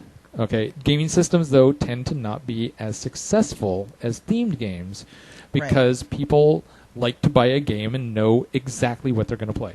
See, Uno, you're going to play Uno, yeah. Monopoly, you're going to play Monopoly. Right. You're not going to have to go, okay, so See, my like a idea deck of cards, of a what do we gaming- want to play today? Do we want to play Rummy? Do we want to play poker? Do we want to play bridge? Right. People have to decide. People don't like doing that as much when they're just going to get together and play a game. They want to pull out a game and play it. I want to say when I think about gaming systems, I think about a big pitcher and some shot glasses. That's a gaming system. Because kind there's of is. lots of games that you can play. That falls in the that falls into the party category. games. Role playing games a lot of times is a gaming system. Like GURPS is a system. Dungeons and Dragons became a system Because it's just the rules of setting up the characters, and then whatever you do with that right. is some. Okay, Right. I got it. Dungeons I got Dragons. it. It created itself a system, so it could expand. Even though it's themed, initially they created a way for it to be a system. Mm-hmm. But then, like Bang is themed. Bang is a Western card game. Okay, And that's it. Yeah, it's sheriffs and stuff. Bonanza, you're a bean farmer. Okay. Cosmic Encounter, it's a conquest game. It's themed. You're not going to play another game with this. You're going to play this cosmic conquest game. You can think that you're playing on the Barbarossa or something like that, but it's still going to be But it's still going to be a themed conquest game. all right. And that's the other main distinction, is themed. You're not going to have the variety of things that you can do. It plays that game. Yes. And then systems can play a whole bunch of games. Got it. So now in the future, when I bring up games, you'll know the difference between a role-playing game and Pokemon. Okay. That's where this all comes down to. That's what it comes down to, because I was hung up on the cards part of it. The cards part, yeah. And Yeah. it's easy to get hung up on these things. And I figured, you know what? A basic primer, Well, yeah. instead of like, hey, let's automatically talk about games. Let's instead give a basic primer of these different types of things. See, and I am the a four fan. big game types, and then the two divisions even in those game types. See, I am a fan of card games. I love card games. I like card games. But I like some that are more interactive. I mean, I like to play I play spades, or and I like to play card games socially. But my favorite are ones that are more interactive. Like I love Lunch Money is one of my favorites. And see, that's another game where you don't necessarily have to wait your turn. Yeah, that's true. See, but it does get confusing. It does get very confusing, and which is why I said before that if you don't have a distinctive turn and everyone can just play, it probably makes for more fun because you're not sitting around waiting for a turn, but it gets very confusing. It can. It just depends on how they have it set up. Well, it also depends on who you're playing with too, because if you're playing with playing with Drunk Sean, well, if you're playing, no, let me just say I love you, Drunk Sean. If you're playing with people that are experienced at the game and know the rules, then it's fun because it's less confusing, and you can play in the round, and people are okay with that. If you're playing with people that you're trying to teach how to play, then it gets really they don't know what to do, and you're trying to tell them, And that's another important thing with games is people need to realize that there's no such thing as a simple game. There really isn't. You may think, and as I described Cosmic Encounter, simple game. There's really only 5 to 8 rules, okay? But given how the mechanics work, there's still going to be questions that go on of like, okay, what does this card Well, mean? yeah, and you can't What is- learn it by reading the rules. You have to play it in order to Right. really get and how it I remember works. how like, hey, let's play this new game and everything. Oh, look at the big page of rules. Yahtzee has a page of rules, a page and a half, and it's Yahtzee. It's Yahtzee. Okay, which, don't get me wrong, I have no problem with Yahtzee, although I prefer triple Yahtzee, because triple Yahtzee actually starts bringing in my opinion, more strategy and skill. But that's a whole other thing. That's a whole other But topic. Yahtzee, one of the simplest games known to mankind, has a page of rules. So anytime you learn a game, you're going to have to sit there and learn the rules. Yeah, yeah. That's the big thing. Some of them do have, like, a role-playing game. You're going to have a night where everybody's getting together to make their character because it's going to be pages of rules as you go through and go, oh, this is how I make strength. Oh, this is what kind of character I'm going to be. This is my... But most others, it's going to be just like 1 or 2 pages. Right, right. And you have to... That's just one of the things that is the... It's the creature that you have to learn the rules. Yeah. And we need to... I would love to find a good euchre night. I love euchre. I don't even know what that is. It's a trick-taking game. It's a card game. Okay, okay. Yeah, it's a trick-taking game. And need to find a party to play Cosmic Encounter. I think you would love Cosmic Encounter. It can get vicious. And you love vicious. I do love vicious. It gets vicious. So that is our gaming primer for this week. Yay. Yeah. It was interesting and informative. Thank you. I try to be informative sometimes. It was really good because Interesting is sometimes haphazard, but like, no, it I was try to be really good. Like I informative. said, because it's not Pokemon. It's not Pokemon, and nothing wrong with Pokemon. Pokemon's perfectly fine, but this was gonna be just basically here's what, and that's how come I came in with the big box of all sorts of things because I had examples. So, yay, games. Gay shows. Gay shows. Gay shows. We actually have gay shows starting. Really? Yes. Although I can't talk about it. I know. Why? Because Joseph's not here and he hasn't watched it yet. Project Runway started. Oh. Last night. So you got to keep it a secret until you can watch it? I do. Because we Archie and I couldn't figure out what to watch. And we're like, let's just watch Project Runway. Because everything we have, I don't have anything on the DVR.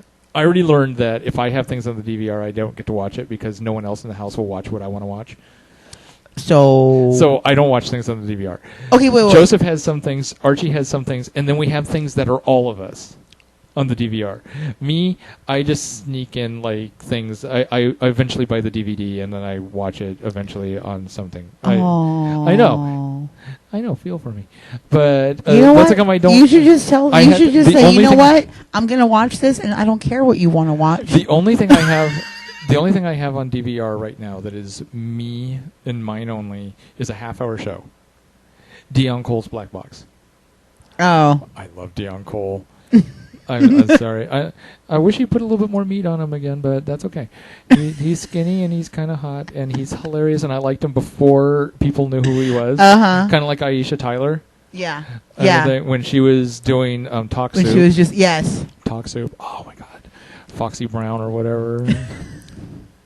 Don't do that. So, Project Runway. We watched the pre-show thing where they showed them selecting the people, and then we watched the first episode. They did not kick off the person I wanted them to kick off. It was so close. It was like a 50-50 chance of them getting the person I wanted kicked off, who really deserved to be kicked off, because the dress that got kicked off, I actually thought was cute. I understood their complaints. I actually did understand their complaints. There were issues that need to be corrected with it, but I'm like going, it really kind of had like a 60s mod look to me. And I think if the designer had said 60s mod just once, that would have possibly put the judges... I think that the judges would have went, oh, I see that. It didn't quite work, but they would have at least seen what she was doing. I think I can say this without giving away too much because it's right at the beginning. You know, this episode, they started with the unconventional materials challenge. The very first episode is the unconventional materials challenge. And you know what? That's the one I always hated. It's the one I always hated because it always just looks like... This one, most of the things look like crap. Yeah. So what were they going to do?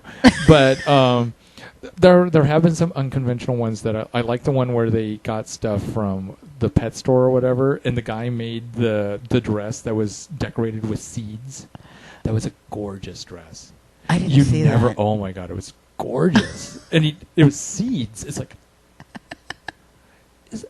are those like is this sunflower seeds and millet and what the hell?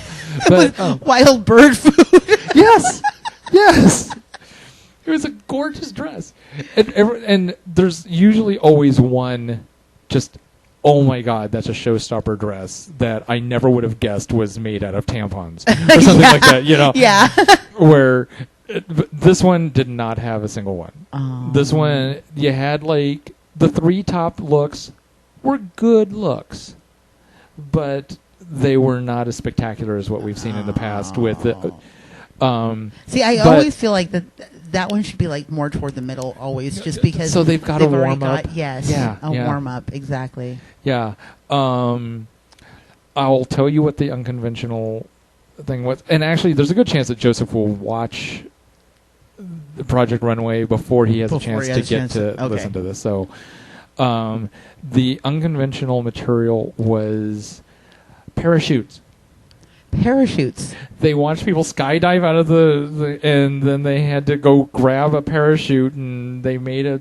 And it's those little. You know what? That seems like it would be so easy. Except for that crappy looking material.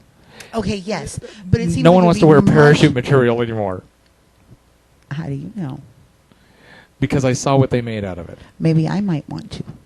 I saw what they made out of it. You don't. Was there pants? Actually, and he ended up safe. There was one guy who made pants that I actually liked those pants. I thought that he was going to be one of the top looks because the pants that he made were really sharp. See? They were really cool. One of the contestants is from Russia. Uh-huh. And you know those Eastern Bloc country contestants are always going to be fun. And they showed little clips from later, and I'm like, oh, he's going to be fun. He's a former model. Oh. Who got cancer. And he's still kind of hot in his own weird way. No, I mean, not it. And wait. And once he said that he was a model, I went, okay, I want to Google this. I Googled it, and I actually found his romance ad. What? I found his romance ad. I thought, and I'm like going, I don't think he's this young. I think he's lying, but it's clearly him. It's clearly him. It even gives his email address for you to send your pictures to, and it's his name, and it's before anyone knew anything. This is so it's like no. It's not like someone faked this guy's name. Oh no! And so yeah, I found his romance ad, and this is the one spoiler I'm gonna give because I cannot believe the judges did not call him on it. He made like hot pants. Okay. They were a little too hot. Okay, you could see the bottom. A little too hot. The bottom of the model's butt cheeks were sticking out. Oh, it gets better. Her vajayjay was sticking out. Oh no! They had to put a little black box over the crotch throughout the whole episode. Okay, those are not shorts. Shorts have to be longer than your vagina. They do. So, but apparently not in those this are case. not shorts. And I don't know what you call that. And he didn't realize it until she went down the runway, and then he saw it and realized, I'm going to be in the bottom. Oh, no. Oh, God, yeah. And the judges didn't... there is a really cool... There's 2 interesting changes. Okay. You watch Project Runway, yeah. right? Okay, good. First of all, this year, they don't know whose looks are coming down the aisle, down the runway. They are judging blind. That you know what? And then it gets matched up after they've already made their marks, then they see the models with their designers. You know what? I think that's so much better. That's so much better I because really like then that. they can't pick out like, oh, they don't like this person or it's a personality issue or whatever. It's Or just I've seen this look from you so many times before. It's like, let's see if you really can figure out what look you've seen from them so many times before. Exactly. If they can still do that, then yeah, they've seen that look so many times before. And the other thing is that Tim Gunn sits with them while they're judging. He doesn't get to vote. Oh. It's because he is still their mentor, so he doesn't get to vote. But as part of this whole process, Tim Gunn's job has changed a little bit. He sits with them on the panel, or whatever you want to call it. Yeah. And he also gets one save. Ooh. Someone they showed that he's going to use it. He's going to save someone. And I think it's because it was discovered that one of the 3 finalists last year, Tim Gunn, was apparently really fighting for them to keep her. And I think that became kind of significant. They decided to give him he's the one that gets to save. Someone being kicked off? Nope, not anymore. That's cool. I think that's going to be good. And the viewers actually got to choose between 3 people from past seasons. And so one person from past season is actually one of the contestants. Really? Yeah, and she's actually one of the ones from... Well, this one might be a spoiler. I won't say this. Don't say. I won't say this. Don't say. You know, the people in Canada, they don't get Project Runway as fast as we do. People in Canada? Yeah, I found this out from Satyr Really? Because he would talk about Project Runway, and then people from Canada would call in and go, "Don't spoil it for us. We haven't seen it yet." They don't get it as fast. Yeah, so I'm not going to reveal that one because who knows? One of our tens and tens of fans may be from Canada. So, and we have someone from China who downloaded a whole bunch of episodes, and they came back. So yay! So ni hao ma. I don't know why I bowed. I don't know what that means. Well, I actually got the inflection wrong. So they're gonna like go, "Oh, why do you say that?" Because I know I got my tones wrong. Because I just spat it out and didn't actually do my tones right. But that's just hi, how are you? Wow. Yeah. You are many talented. That's almost all I know. Well, that's more than me.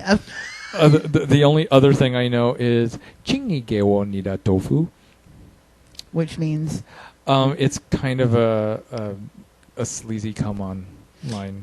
Oh. It technically means "please give me your tofu." Okay, I think I get it. Yeah. I think I get it. So, but that's gay shows. That's all I got in gay shows. All right.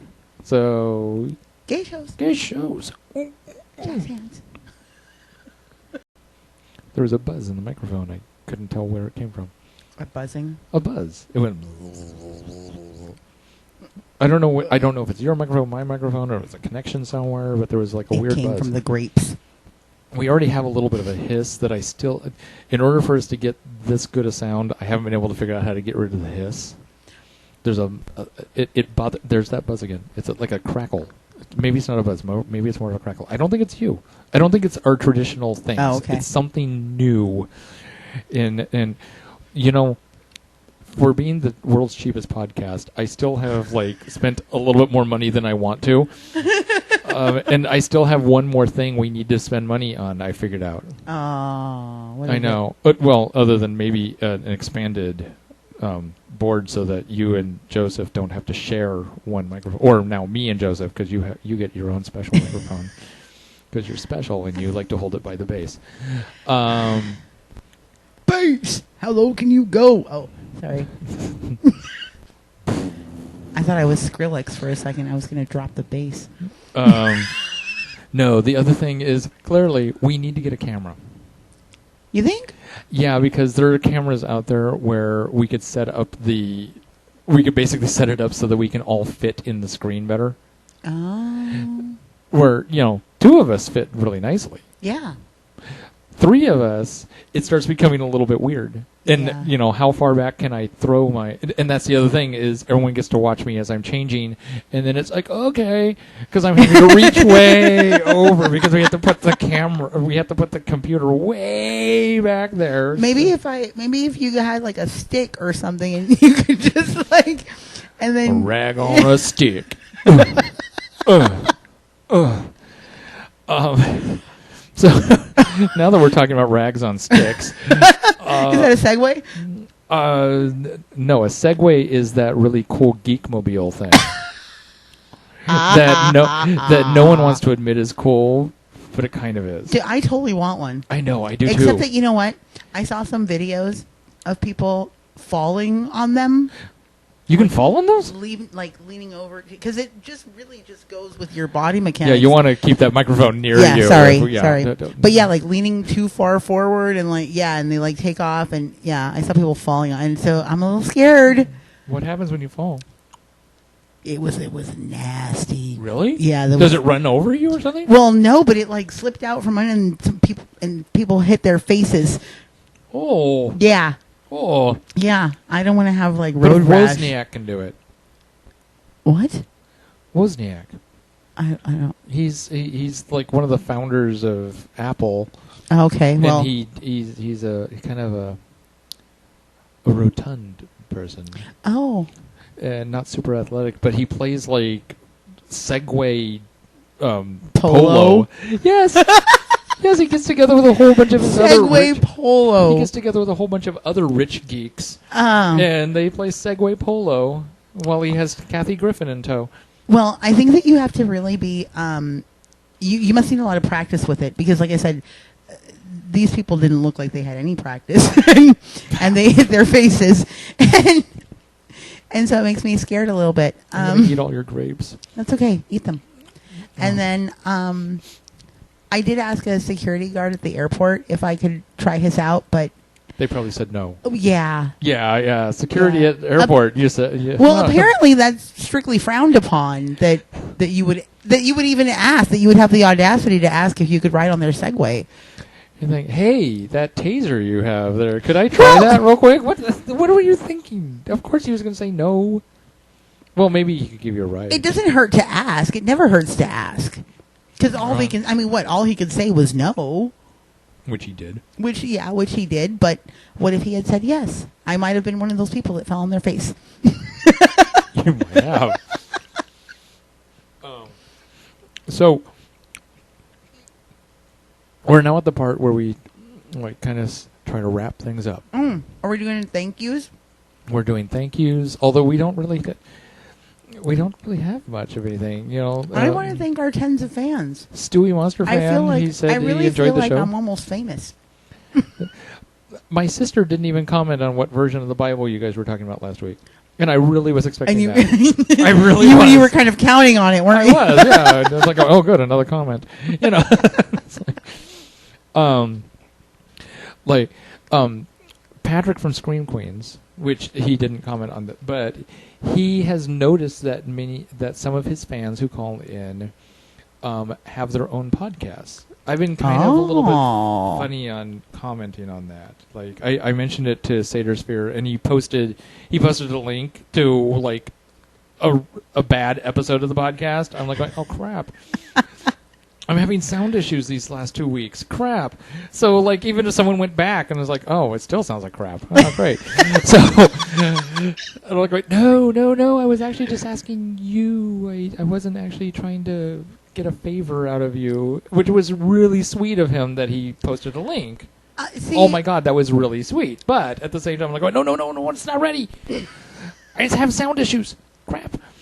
And Patrick has stated, though, that if you have a podcast, he's not saying that he necessarily has time to be listening to them all, but at the same time, he has stated that he'd be willing to do like a little shout-out for the podcast. But I'm a little curious if he means on his podcast or if he means doing like a little bumper thing on our podcast, which would still be kind of sweet. Yeah. Like, oh, hey, he got...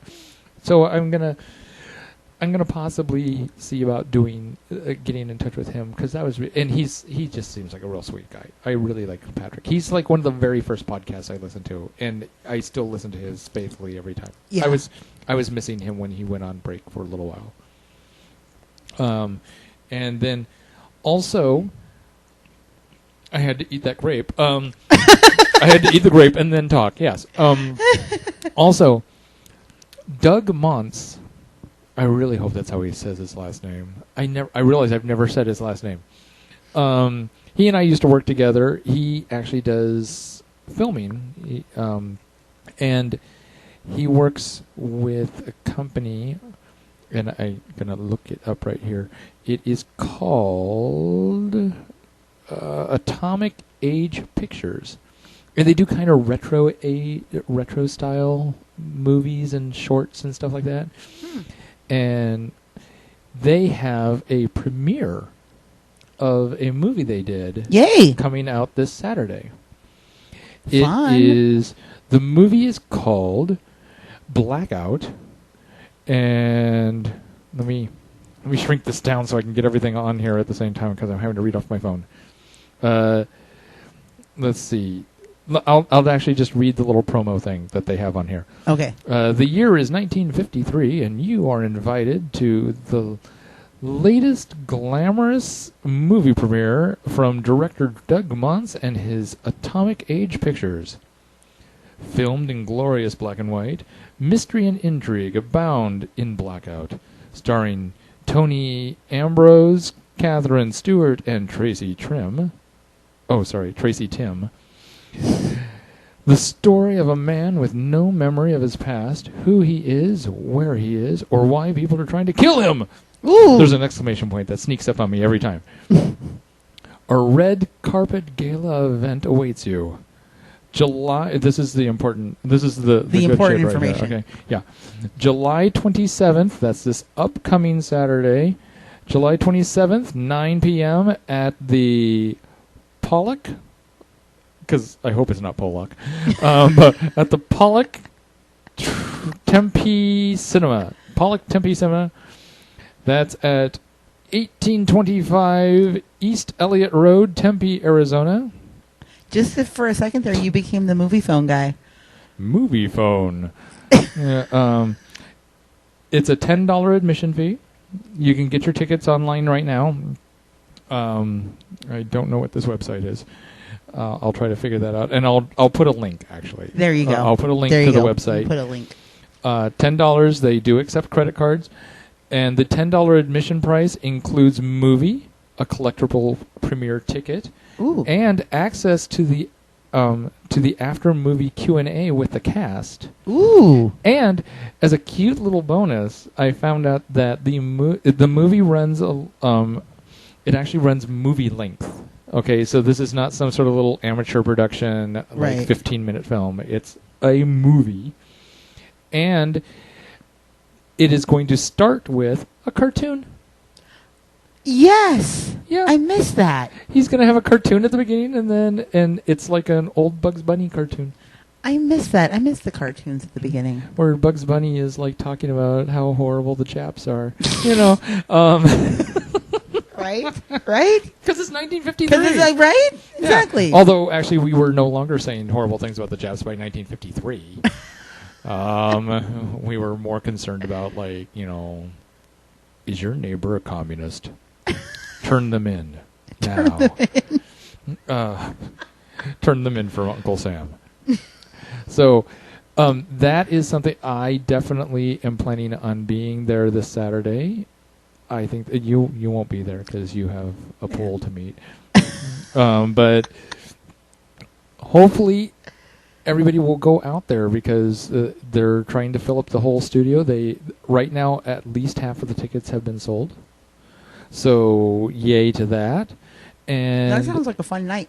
yeah, and I've seen some of his shorts that he's posted some shorts on YouTube. Look up Atomic Age Pictures. Mm-hmm. I believe that is the name of the YouTube channel, and you get to see some of his videos that he's done up there, and they're really cute. There's one that is kind of a vintage looking video with I believe it's an instructional video of how to put on a stocking. Ooh. And it just becomes more and more adorable as it goes along. And I think there's another one that's like how to spend your ration coupons and stuff like that. That's great. That's great. Yeah, they're great stuff. Definitely, if you get a chance, try to go see that. The tickets are $10 each. They're on sale online. You can get them. You will be able to purchase them at the door, but no guarantee that there will be tickets left. So, get on it early. Get on it. Okay, that was obscene. It didn't come out as obscene probably on the audio, but on the video, that was all you. That was all you. I wasn't even looking. I don't even. Karen, fill in this moment here while I recover. Yeah, I wasn't even looking. I don't even know what happened there. So, was there more thank yous that you wanted to do, or any more shout outs? Well, just kind of general thank yous to everybody who's been listening and supporting us and helping us grow. If you get a chance, and you've been enjoying it, tell your friends. I know I haven't said this in a while, but if you get a chance, if you have a if you have an iTunes account, give us a chance. If you can give us a 5-star review on iTunes, that really does help out the show. It bumps us up on iTunes, and the better we appear on iTunes, the better we can start doing things. Like we could possibly get sponsors and stuff like that, and then expand it and actually get that camera so we can all fit in the screen at the same time. So that would be great. The videos. Like the videos. Oh, yeah. And leave comments. We love comments. Yeah. We really do love comments. It helps us fill up this show with stuff other than us talking. Well, yeah. And you know what? And if there's comments, then, we'll respond and stuff next week. Yes. Next week, we are expecting it to be basically a San Diego Comic-Con review. Yes. Oh, and the announcement that I've heard from San Diego Comic-Con, which I cannot remember any of the rest. I can't believe that I have a complete blank mind. But 2015, Superman Batman movie. You know what?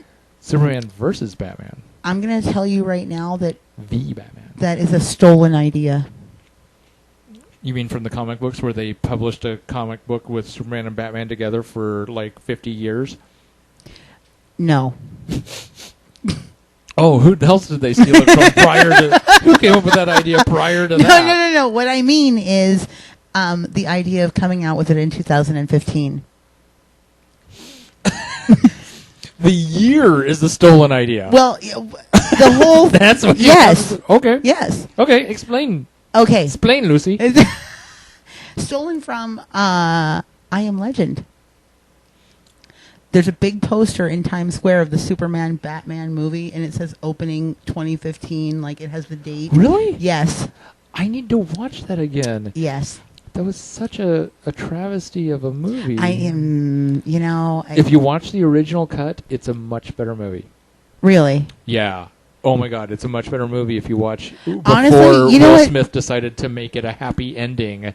It's a much better movie when you watch the original cut.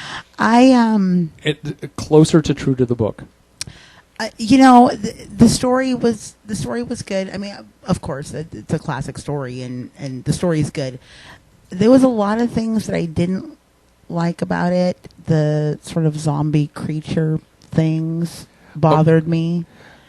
And there's a circle jerk scene or something that happens. I don't remember the circle jerk scene. Oh, don't worry. I'll show it to you. Okay. Okay, those zombie creatures, because in the original book, they're not really, they're vampires, but they're not vampires. Because it's a vampire story that's not a vampire story. Exactly. So they could be zombie things, whatever. But one of the big problems with the movie, which I can't believe we're going into right now at the very closing part, but this is one of my biggest parts. Okay. I Am Legend, classic book. The title of the book is a classic. Yes. Okay, and it's classic in meaning. Yes. I sat down so optimistic because it's the first time it's ever been filmed with the title With of the that, book. yes. So there's no way they can fuck this up. As the lights are dimming, That wasn't I'm true. thinking, as the lights are dimming, I'm like going, well, there's one way they could. But no one would do that. That would be hideous. That would be just the stupidest waste of a movie you could do. And it's exactly what he did. I couldn't believe that that's what the route that he took. But I don't know. Say what you will love- about Charlton Heston and the fact that he's the overactor of the century, but I really enjoyed the Omega Man version. I like the Omega Man version. I still actually, and I grew up with the Omega Man version. Me too. Okay.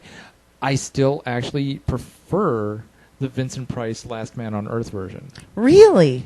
It's the closest to the book. It's Okay. the closest to the book. Okay. Vincent Price gives a beautiful understated performance, which normally he gives a beautiful chewing scenery performance Exactly. because that's what Shakespearean actors do. Mm-hmm. You hire them to choose the scenery in expert ways. Yeah.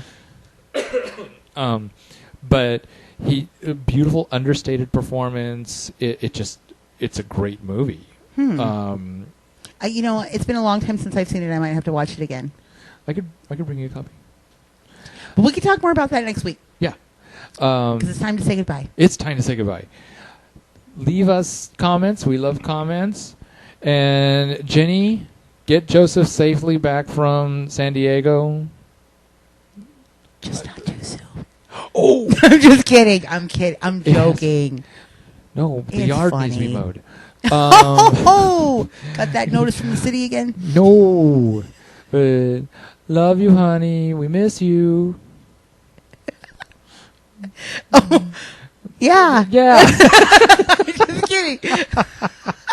I didn't know that was a we. Yeah, she I was, thought he meant like it's like suddenly him and she's like the realizing, roommate oh, that I'm waiting on her.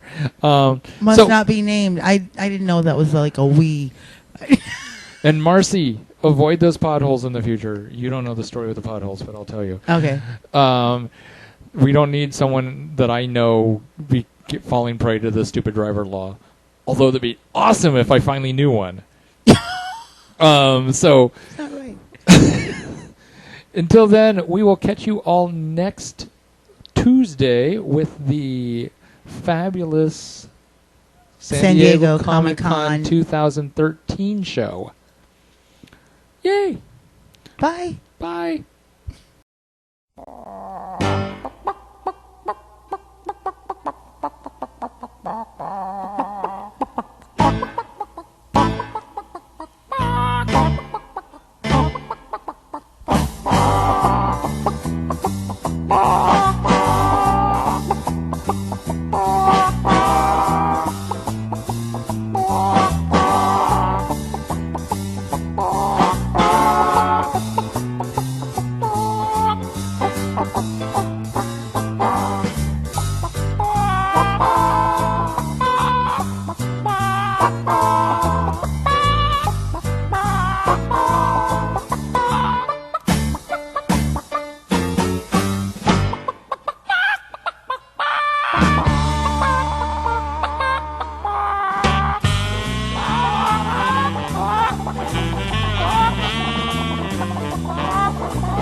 So, while we were at the Black Bear Cafe, they have a jukebox there, and this song came on. I don't know who does it. It's In the Mood, done by Chickens. That's all I know. So, if anybody has an idea who it is who originally created it, other than possibly the Muppets, and I think it's actually older than the Muppet Show, so I don't know, let me know. And without any further ado, remember next week will be the San Diego Comic-Con episode. We'll be getting lots of Joseph and lots of news. So you'll want to be there for that, and we'll be posting up pictures and stuff. Make sure to check out the links on the website, because that's how you will be able to find a way to get your tickets for Doug's movie premiere. And that said, I believe that's my whole thing. And until next week, remember, kittens are really bad for juggling. See, now we're testing. Testing. Should I say testes? Should I say-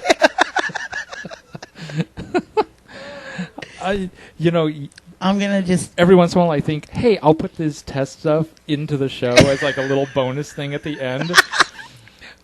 Never has happened, because every time there's been some sort of weird sound problem.